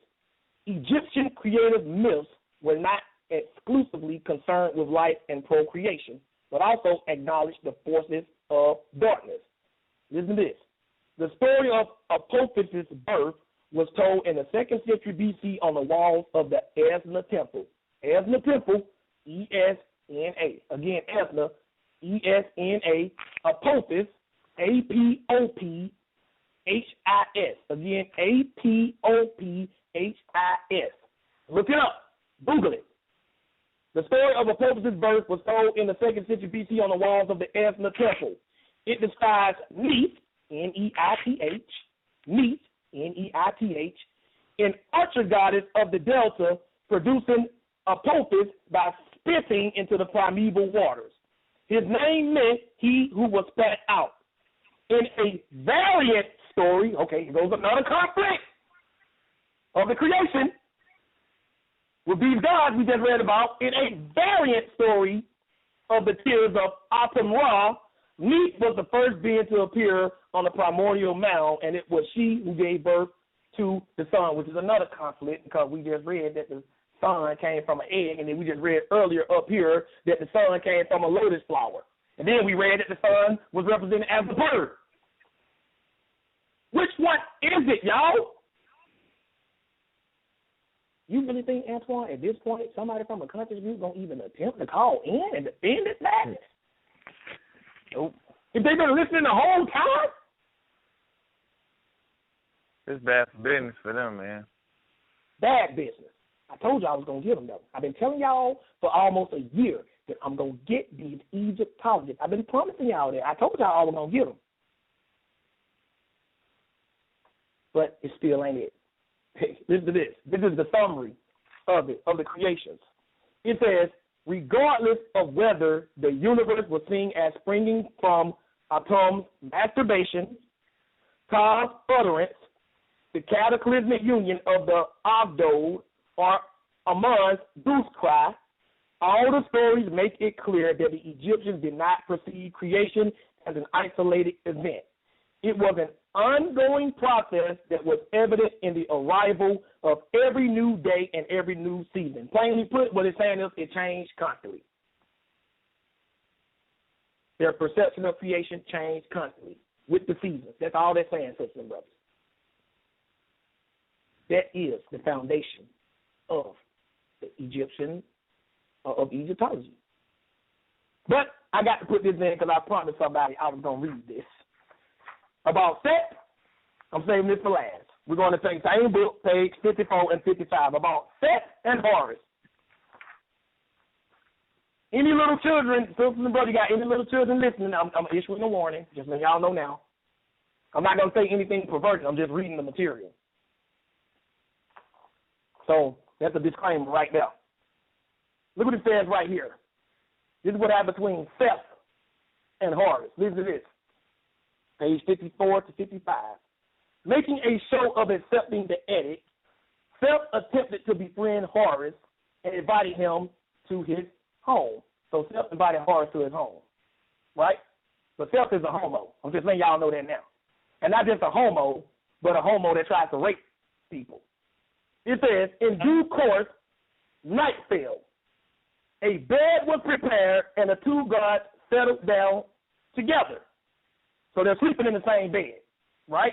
You said a bed, not beds, not separate rooms, right? When Seth thought that Horus was asleep, he attacked him sexually to show his dominance over his younger rival. Don't this sound like some prison gang rape stuff to y'all? Yeah, but that's what that is. That's what you're reading about. This is the origin of this stuff. Notice you're saying he attacked them sexually to show his dominance. That's why they rape guys in prison, not just because they're homosexuals, but they do it to conquer them. It's a show of dominance. These guys are trying to make us worship some old gay raping prison gods. Huh. But it gets even weirder than that. Listen to this. But Horus was ready and caught Seth's seed with his hand.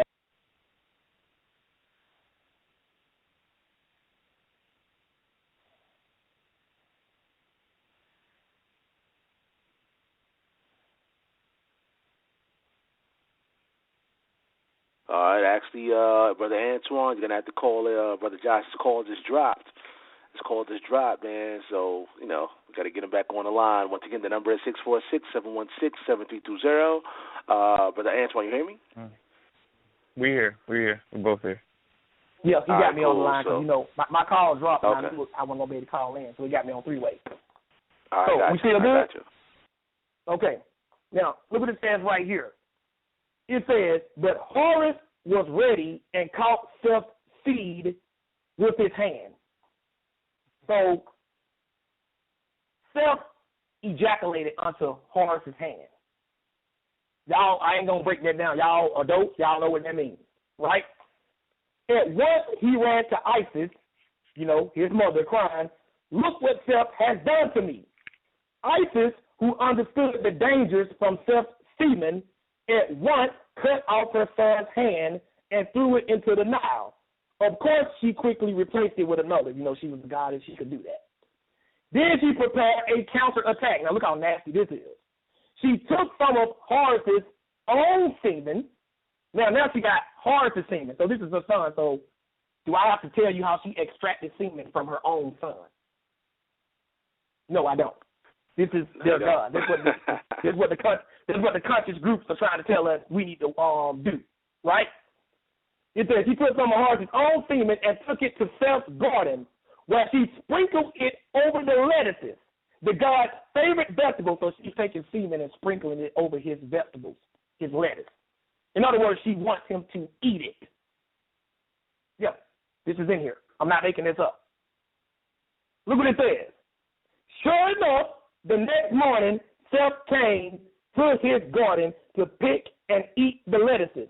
And in the extraordinary way of God, he became pregnant with the seed of Horus. And that ain't the gayest thing I've ever read in my entire life.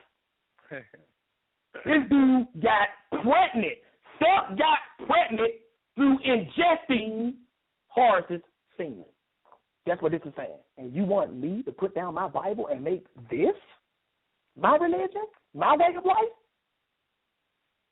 This is all homoerotic. All this stuff is nasty. Why would ISIS even do that? And she did it knowing full well it would impregnate Seth. That was the point. But watch this.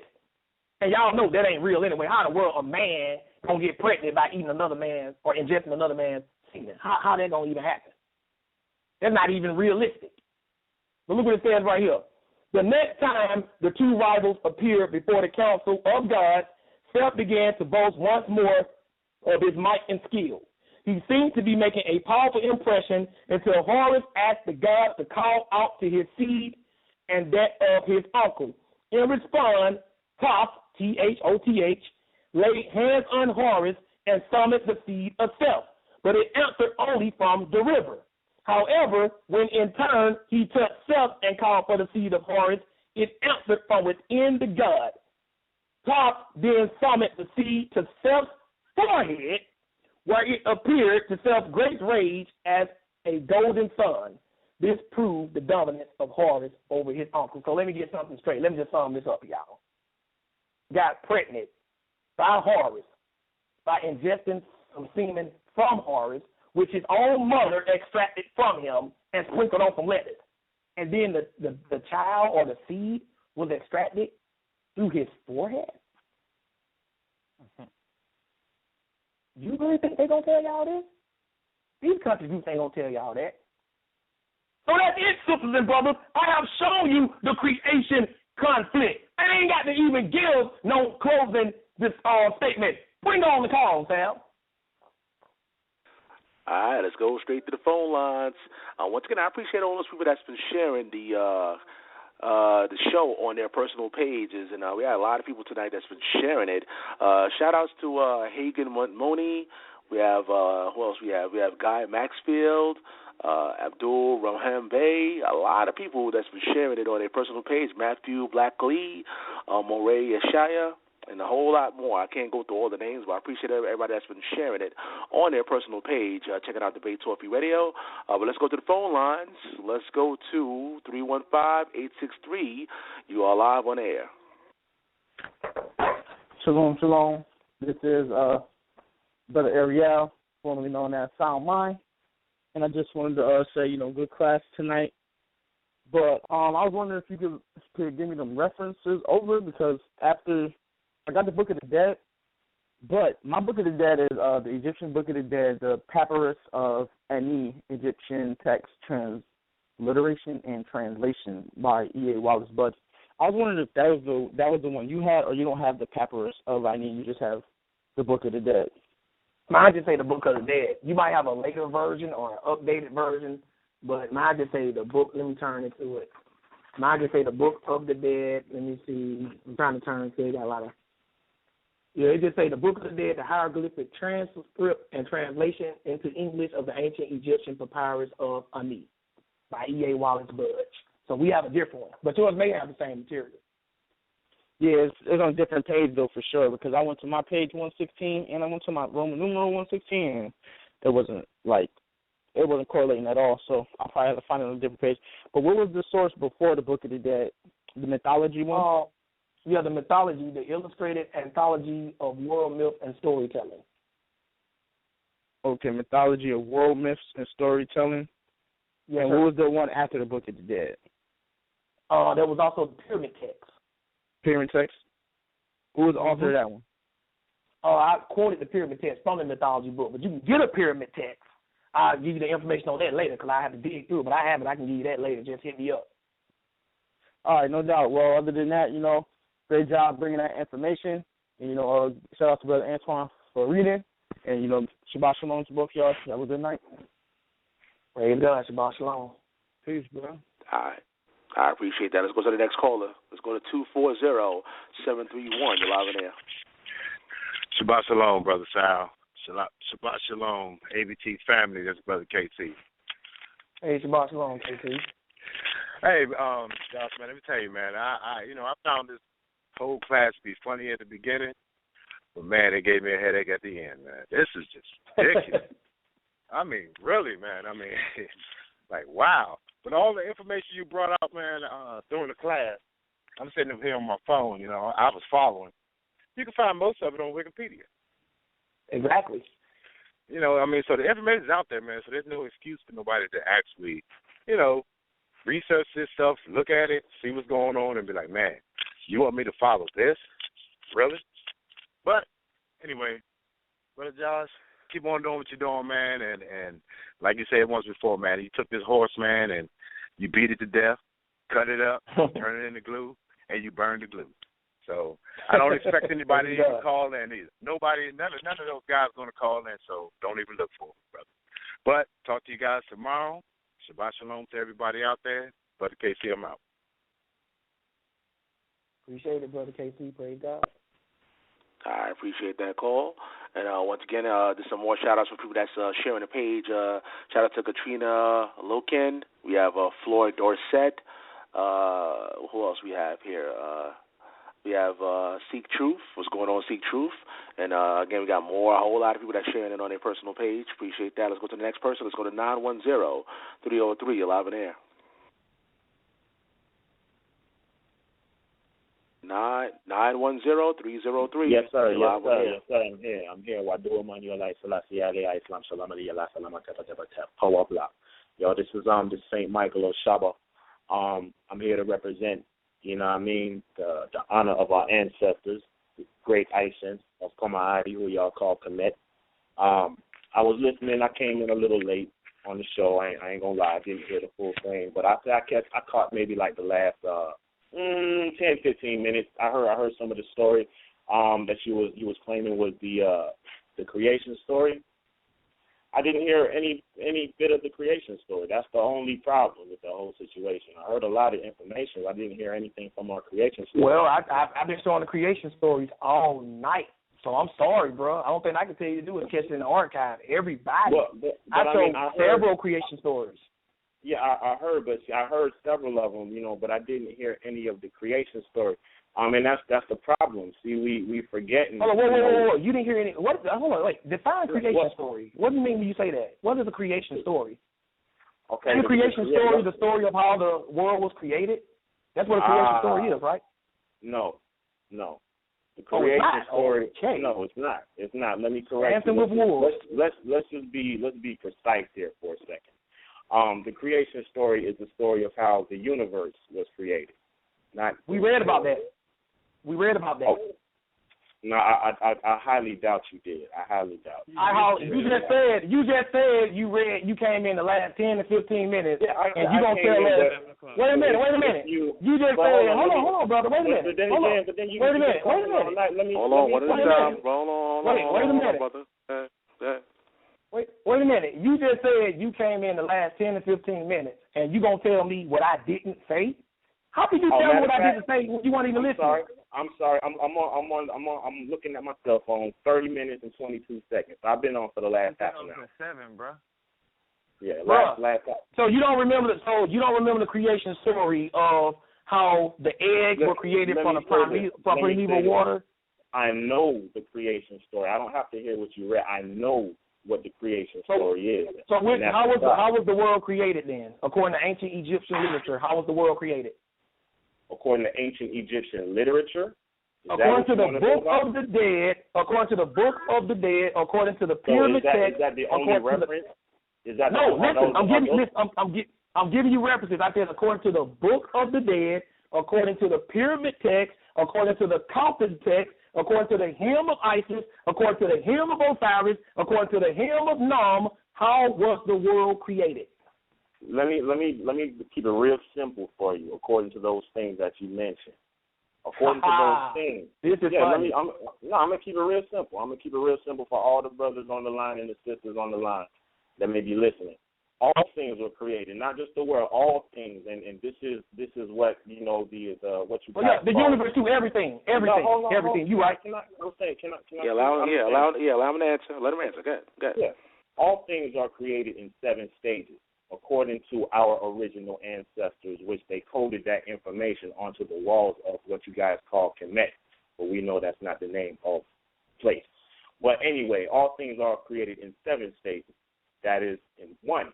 And let me say, all modern science is based on the creation of based on these 7 stages, but they actually only use the last 3. But anyway, first stage is magnetism. Second is electricity. Third is light. Fourth is ether. Then gas, and liquid, and solid. Now hold on. Now let me tell you that according to what? According to our ancestors, my brother. What's the source? Give us something we can look up, brother. I'm listening to you. I just want to know where you're getting this from. Some of the Botswana. Check out the Botswana tribe. The who? Botswana. You heard the country Botswana? Right. So okay. So what material? I mean, that's one source. I mean, what's the name of the book? Check out. You can read the Black Root Science, and you can get that information very clear. You'll realize that first of all, Kemet Komahadi was set up for the non-black races. Tamahu. Understand that Kemet was a college town, and that's nothing more than a college. Understand that our inheritance as black people, you know what I'm saying, we have inherited the truths of our ancestors that have been handed down over since the beginning of time. There's 49,000 truths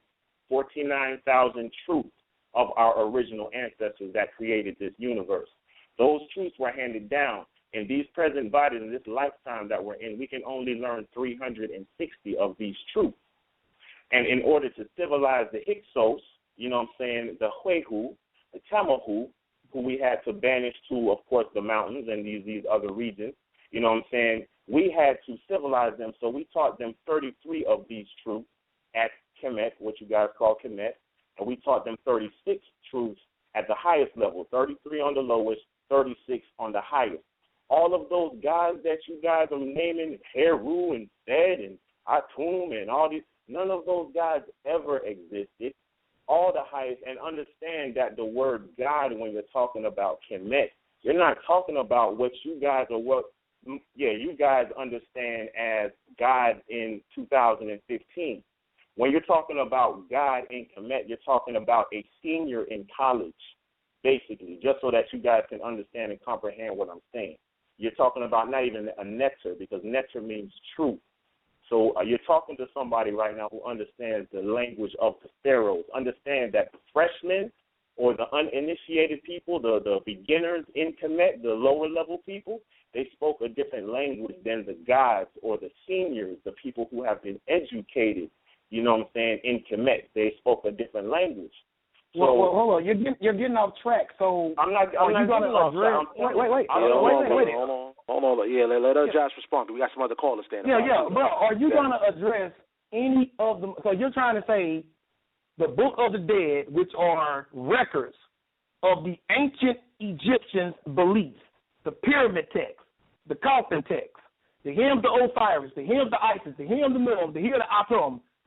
We don't even need to look at that if we're trying to discover what the ancient Egyptians believed. So what you're saying is all of this stuff about the 33s and the 360 degrees, where are you getting this from? Like, I hear you talking. I'm getting it from the griots. Listen carefully. I'm getting it from the griots.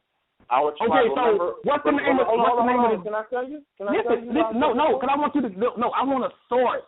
Give me a source that I can go pick up and read. An ancient source, not something by some modern day professor. I'm talking about an ancient source, because I've heard some of this stuff that you're talking about. Honestly, some of it I haven't, some of it I heard, but only modern day philosophy. What you're trying to do is you're trying to divert people. Let me finish. You're trying to divert people's attention away from ancient recorded documentation on what the Egyptians believe, and you're trying to spiritualize it or metaphorize it. You know what I'm saying? No, I'm not. You're trying to allegorize it away.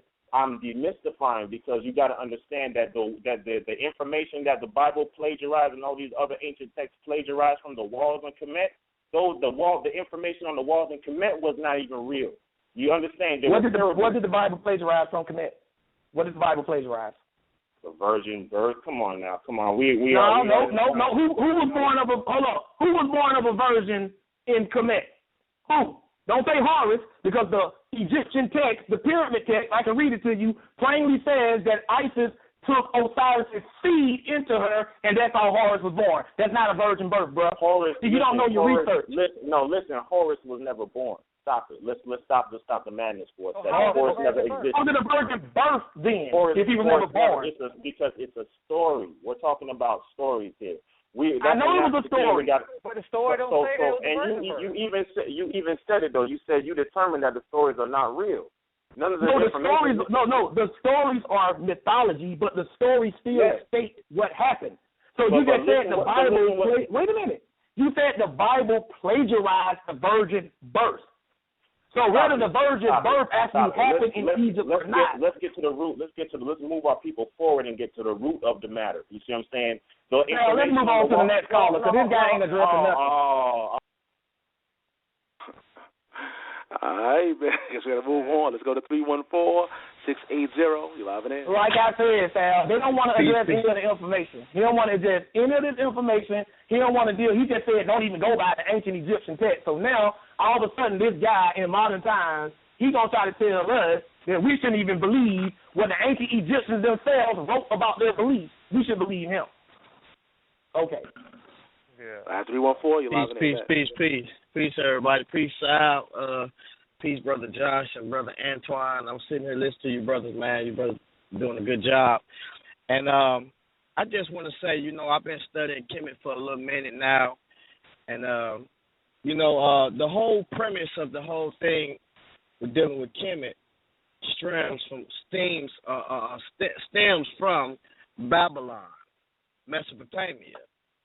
In other words, these two are connected, and there is a connection that's there. And what we must realize is, like when we see in the text in the book of Genesis, we see a word or a new order that was given to Adam and Eve. Ye shall be as gods, knowing good and evil.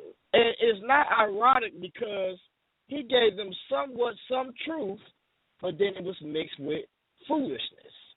Right. So as you continue on in the biblical text and get down the line, we see that there is some truth, but there is foolishness that is there. And this is the same thing that went on in Egypt, Mesopotamia, and all the empires that have enslaved the children of Israel, and not just the children of Israel, but the world. So when you look at the whole text and you look at it in Genesis chapter 11, when it deals with in the whole world was of one language, that whole thing is telling us that they built a new world order after the antediluvian age, and the new world order that they built was to defy or break the bands or cut the cords from the Most High God. And it was dealing with a whole mystery system. So when you deal with it, you look at it, after he broke up the folly, what they did was he confused their language. They could not build anymore. So what they did was they scattered off, because if you can't communicate, guess what? You're going to scatter off and you cannot build, period. They scattered off, retained some of the knowledge in their own tongues, and begin to make mounds, because that's what pyramids are, man-made mounds or mountains that's associated with their creation story. Now, what's ironic is this. Their creation story is almost somewhat similar to ours, but once again, it has some truth or some foolishness in it. Now, here's how our creation story got. In the beginning, God made the heavens and the earth was without form. And God said, let there be light. And God moved upon the waters. And God said, let there be light, right?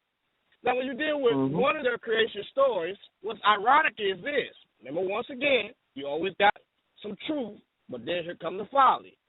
Now, once again, the creation story deals with the mound, or what you call Nun Key, or the primordial waters, or the abyss.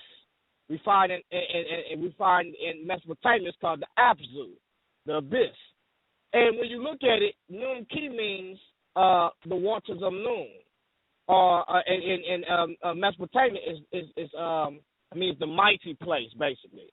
So what happens is a mound comes up out of the water, and then standing reeds come up. See, this is why you always see the standing reeds and horse on the standing reeds, and then you see the mound, because the mound comes up and the sun pushes up off of the mound and the standing reeds, which deals with rebirth. So this is why they make their pyramids, and these mounds was made all over the earth, step pyramids, which the Most High told us when we came up out of Egypt not to make these high places and these steps to go up into these altars. Because that's all they was altars of rebirth, basically, dealing with mounds of creation. So they went and they came from the mountains when they came down from Noah's time, came down from the mountains, came into the plain, and built a man-made mountain and worshiped the stars of the heavens. So when you deal with the creation story, the Egyptian stories come from Mesopotamia, and they are very influenced from Mesopotamia. And I'm going to say one more last thing, because there are a lot of them. And these concepts come from the fact of God confusing them and confusing the people, choosing a nation to come out from amongst that, which was Abraham, to contest the false ideologies, and then come through that nation to contest those false gods, and to win, if possibly, some of those people back, and to establish the true order which was established through Adam when God gave him a favorable beginning and dominion. And with that being said, I just want to put that out there because, and I'm gonna wrap with Josh down and give them some more information because them brothers are better speakers than me, and I have so much information on Kemet and the origins and the pyramid text that it is ridiculous. And them brothers' mind was some of them brothers was great, but for the most part, it was all folly. And with that being said, I just want to say peace to you brothers, man, and keep doing your thing, man. All right, let's go to the next call. Let's go to 313-571. You're live in air. Yeah, man. I had to call back in, man, because I knew when Josh said that Satin horror story, it was going to be hilarious just to hear his voice saying it, man. Now, look, man, that last brother they called in, not LaRon, but before him, I guess he was with the Kemet Science, right? And you can hear it because this is what they do. When you obviously and clearly read the things that was translated from the text off their walls, what they'll do is divert the attention like you see he did. He didn't even give you a source. He went to Botswana. Botswana is not Kemet. It's not Kemet. And then he tried to play on your intelligence because they cannot defend this stuff because it was written by Egyptians. You know what I'm saying? So what he tried to do was he tried to play with your intelligence, but you wasn't going. And he said, well, first off, it's not called Kemet. Well, what? What do you want to call it? Sumatawi? Come on, I know about this stuff, man. I don't even play with them. So I'm glad you crushed them. I don't play with them. They run from me. Now, look, watch this. Then he threw out there. I was listening to him. I was writing down what he was saying. Then he going to say, we banished the Hyksos. You know, Josh, that's the code word for Hebrews, right? Yeah. They banished it. Now, what's funny to me, if the Israelites were never in slavery as they claim, and we were never in Egypt second as they claim. How could they banish us? How could they banish us? And how could we steal off of their walls? How can imaginary people steal off your walls? Now, see, I'm glad he called in because you just exposed the folly of them. One more thing, just to let him know, and everybody to know how much they really believed in them stories that you was reading. With the Horus and Set story and the sperm and the lettuce, do you know if you go to that agricultural text, they used sperm, human semen, as a flavoring agent. Go look it up. This is a fact. And they did that because they believed in the Set and Horus story. Now, I got to say this one last thing. I'm glad you was finna debunk him on the Jesus and Horus comparison. Please, all of you people that's gravitating towards Kemet and Egyptology, stop letting them tell you that lie that Jesus was the same as Horus. They are absolutely nothing alike. First off, I'm going to tell y'all, and it just continues to get freakier. I remember this stuff off the top of my head for whenever I run into one of them cats. Look at this. Osiris got chopped up. His body got chopped into pieces, and he got thrown in a river. Isis went to go recover his body. She found all the parts of his body, and she put him back together, but his penis was missing. She couldn't find his penis. Guess why she couldn't find the penis? Because a catfish ate it. I cannot make this up. Go look this stuff up. So that's one version of it, Mikael. That's one version of the story. I know. It's a few of them. So now you got this necrophilia woman who then put this man's body back together and trying to reanimate him, but he don't have a penis. So what she did was she went and got some metal and she carved him a penis. So that's the first dildo. And she put it on him, and she actually had sex. She had sex with a dead corpse, and that's how Horus was born. That has nothing to do with the Jesus Christ story, so I just want to say that. And let me add to that too, Mikael. Another version of the story says that she couldn't find his penis or find him to put them together, and she just or she just found his penis, and she had sexual relation with that alone. And that's how she got pregnant. That was really the first. marital aid. Do me a favor, Josh. Do me a favor, because I'm loaded on the chemist stuff, right? I've been battling with them punks for the last couple of years, man. And this the thing. You just said one I never heard before. Where did you get the freaky dude freaking his shadow? I never heard that one, and I got to put this one in my ammo. You said what I get? What? The guy that had sex with his own shadow. That was I think that was what's his name? Capera. Spell it for me. Or Nebuchadnezzar.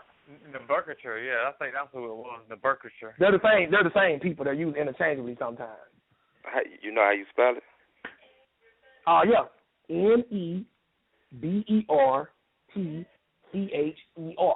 And it's funny because the brother, the way to get around this information, he want to try to just dismiss everything I read and thought they didn't exist.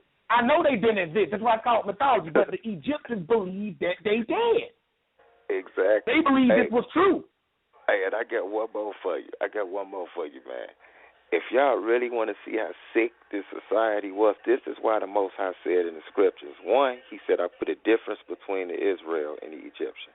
Two, he said, as the doings of the Egyptians in the land that I took you out of, thou shalt not do. None of their ordinances. This is an abomination. What Brother Josh been reading, these are the ordinances. These is the science that the Most High warned us not to do because he saw this stuff going on in their land. This is why he wrote Leviticus and Deuteronomy. As soon as we got up out of there, because he said, you ain't about to be like them freaks. Now, I want everybody listening, go look up the God Happy, Happy. This was the first transgender, bisexual God in Egypt. It's a male deity with breasts and female body parts. So it who was the Greek version of him? Do you remember the name? I cannot think of it. Is it Aphrodite? Hermaphrodite, which is where we get the term hermaphrodite from. Yeah, and you're right. That's where you get the term hermaphrodite from. So, yeah, man. So keep putting them on blast, and I'm glad that Kemet dude called in because we own y'all now, man. Y'all can't switch the subject when y'all get caught up. We got the same access to this information that y'all get. Trying to too, boy. Shalom, man. That was hilarious, though, man. You a funny dude, man. Shalom. Hey, bro, you know what's funny, too, is when he brought up the whole thing, like the Bible, when he plagiarized all of that stuff, right, he was saying about the first thing, like one example, the virgin birth, which is, of course, that's one they throw out there. And and that's another thing, a lot of them Hebrews, they still hold tight to their Bible, but they can't really defend that because people say, they throw the virgin birth, so they just want to throw the virgin birth out of their Bibles. When all you can do is just show me proof of that, and it ain't no proof. But it was so funny, dude was like, he said, well, none of that story was real. No, he said the people that weren't real. Okay, the people weren't real. Say just from the story. What the story don't say that it was a virgin birth. So so how was that plagiarized? How did they plagiarize the virgin birth? The virgin birth is not a part of the story, and you say that the people weren't real. So where's the plagiarism? And they said then immediately after that got debunked quickly. He would say, well, we just need to bring our people back to this. No, bro. You just want to do that little pop shot and try to change the subject. No, we're going to keep you in that box. Exactly. But that's what they do. All right, so we're going to take maybe two more. Now, after that, we're going to pretty much wrap it up. Let's go to 678-551. 678-551. You're live in air. 678-551. Can you hear me? All right, let's go to the next person. Let's go to 732-986. You live in there?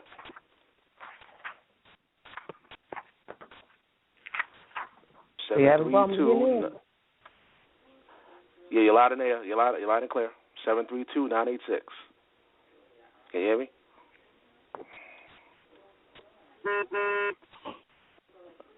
All right. I guess in the car or something like that. All right, Brother Josh, you can pretty much wrap it up, bro. You got it. Oh, man, I guess that's pretty much, we ain't going to take nobody else. Well, it's pretty, clear what was going on here, man. I mean, the one guy that tried to call in and defend this Kemet stuff want to try to dismiss all the ancient literature of the Egyptians and try to pretend like because they didn't exist. Yeah, we know now. You got knowledge now because you're born in modern times, and you can look back on this stuff and see that it's utter nonsense. But you want to pretend like the culture that you're representing didn't write that stuff, or it don't matter. You can't do that. You can't expect us to be held responsible for what's written in the Bible, and that's an ancient book, but you get to dismiss the ancient text of the culture you represent. That's hypocrisy. You follow what I'm saying? If you listen to the brother the whole time, what he was attempting to do is simply divert your attention away from the task at hand. He started talking about some old other text that wasn't even related to Kemet. I mean, where you get it from? The Shawnee tribe. What they got to do with Kemet? That ain't Egypt. What are you doing? What you're trying to do is trying to divert people's attention away. Them cats really don't know nothing about Kemet. He said, you know about Kemet. I asked him how the world was created. What did he say? 7 steps. Where does it say that at in any ancient Egyptian doctrine? Even if you do show me that, I can show you stories that contradict that. So you can't turn around and try to pretend like you're going to pick one story that you like and make that be the true creation story when there are other conflicting stories there. Sisters and brothers, I don't put these dudes on blast, and the best thing that they could throw, the best person that they had that came out this, right, was this guy coming in here trying to pretend like he was actually representing Kemet, and the guy didn't even know anything about Kemet. And as soon as he said that the virgin birth came from Kemet, I knew that he was wrong. He was off because Horus was not born of a virgin. It plainly tells you that they had sex. She had sex with Osiris to give birth to Horus. It says that. So, Antoine, if you got anything to add, just tell me, what do you have to add to this? I think I don't say it enough. Only thing I'll really say, I mean, the lesson was great. The point was proven, time and time again. But, my thing is, with this whole, Kemetic and Hebrew thing back and forth and stuff like this, a lot of times, man, like Sal said, we got to hold these teachers accountable. And truly, like, a lot of these guys, they want it to be about them.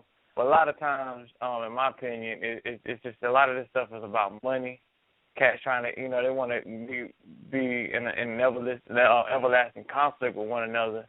Mm-hmm. And they're going back and forth over and over again with these weak debaters. And these guys throwing these debates are loving it because they're getting rich off of it. You know what I'm saying? They're getting rich off of our people's ignorance. And I truly believe that there are many genuine people. I believe there are some genuine people who are Kemetic. I believe there are genuine there are plenty of genuine people out there who are really trying to search for some kind of truth. And we're being led astray by these people who are put out here in the forefront, and they just getting rich off of us and making all this money. People paying their good hard work money, earn money to go hear these people speak and stuff, and they just filling your head up with nonsense. And, I just think it's really beautiful. I appreciate Sal for the beautiful ministry that he has, this avenue that he has to put. Antoine, let me just interrupt you for 1 second because I want to just give these people to think about something with this whole virgin birth thing that they be lying about. This is from the hymns to Osiris, another ancient Egyptian text. Let's see how Horus was born. Was it a virgin birth or was sex involved? This is talking about this, right?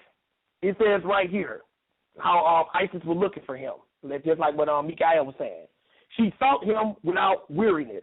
She went round about this earth in sorrow, because I knew somebody was going to call in and try to pull this. I had it ready. Not alighted, without finding him. She made light with her hair or feathers. Waking to wind with her wings, she made cries at the buyer become of her brother, because he was her brother too. She raised up from inactivity the one still of heart, and they said he was dead. She extracted his seed. She made the air. She suckled the babe. It says she extracted his seed. His seed is his sperm. Right. So if she extracted his seed, that means she had sex with him, or she was impregnated by him. How is that a virgin birth, Antoine? Right, man. That last brother who called in, you don't know about Kemet. You are a phony. If you really knew about Kemet, then you would know that Isis had sex with Osiris to conceive Horus. That's what it means. She said, you see, in some translations, translated as sperm. So a sperm is involved in the birth of a child. It's not a virgin birth. And the text says she had sex with his dead body. So for the last guy that called in, told him the Bible plagiarized the virgin birth from the walls of Kemet, you are a liar, because the walls of Kemet say she extracted his sperm from Osiris's dead body, and that's how she got pregnant, not a virgin birth. But go ahead and continue, Antoine. Yeah, and I was just saying, and I look at these people, I watch clips from debates that people are having. I mean, it's like a party, you know what I'm saying? It's a show. And afterward, what is to be done now? You know what I'm saying? Like you said earlier in the show, Josh, let's unite these people, and then now what? You know what I'm saying? How can we build? And I see a lot of times people want to say, like, how can the Kemetics and the Hebrews build, and try to work on the community together? It's not going to happen. It can't happen. You know what I'm saying? And like, we're commanded to unite these believers. You know what I'm saying? That's what we're supposed to be out here trying to do. They're trying to do this thing the right way. Because how many we have a standard of living that that the Most High set for us that we're trying to do, and a lot of people ain't gonna get down with that, and we need to unite believers. Period. That's right. A lot, and I just end by saying great class, Josh. Just another wonderful lesson, and I would say shots fired, but they've been out there, man. These cats know what time it is, man. Them cats up there, they know what time it is. They're just going to keep avoiding this information. It's going to hurt our people. But, praise God for Sal, that this stuff gets out there, and it's going to reach the people that it needs to reach. And one more thing, too. Let me add before we sign off. If y'all paid attention, we've been on this show for nearly 4 hours. In 4 hours' time, and opening up the phones, one person tried to call in and defend his madness, and he wouldn't even address the material. That's compared to the tens of thousands of other Egyptologists that we know are listening or who's going to listen to this. The guy that called in, no sources were given, no research. If you notice, I'm spelling out names, telling you the name of books, telling you who published it, giving you the title. I'm doing all of that. Brother came in, ran his mouth, and then he lied because he's going to try to say, I listened to the last 10 to 15. Oh, I didn't look at my phone. It was 30. You didn't really say anything about the creation, dude. You listened to the last 10 to 15. Because there's no way you listened to the last 30 minutes and trying to tell me you didn't hear a creation story. I didn't really hear a creation story. Are you kidding me? So, Sal, thanks again. Yeah. Go ahead. Yeah, go ahead. No, I was going to say, and then he said you didn't hear a creation story. But then he said, I did talk about the creation. Well, not the creation. I talked about the creation of the universe. Well, I did say something about the creation of the universe. Well, I doubt that you said something about it. I've been listening like, no, we did say something about the creation of the universe. And it just keeps going on and on and on and on. Dude was an idiot. And I said a creation story is not the story of the creation of the universe. No. Yeah. Huh? The creation story is not you see how stupid these people are. You trying to tell me that a story of the creation is not a story about the creation? How stupid is that? See, these people are idiots, and they're trying to pretend like they're intelligent, but they can't stand up against true, intelligent people. That's why the one person who called in proved to be stupid, because nobody else with intelligence would try to challenge this. So the one person who called in had to be stupid and try to tell you that a story of creation does not mean a story describing the creation. I didn't hear a creation story. From the very beginning, I told him, he ejaculated the whole universe into existence. He sneezed out Shu and Tefnut. You didn't hear that? No. So, Sal, once again, we have shown you that Debate Talk You is the superior brand. We got these conscious groups and Egyptologists running scared. They don't want to come on Debate Talk You and really have an educated debate. So thanks again, Sal, and thanks to everybody in Debate Talk You universe for listening.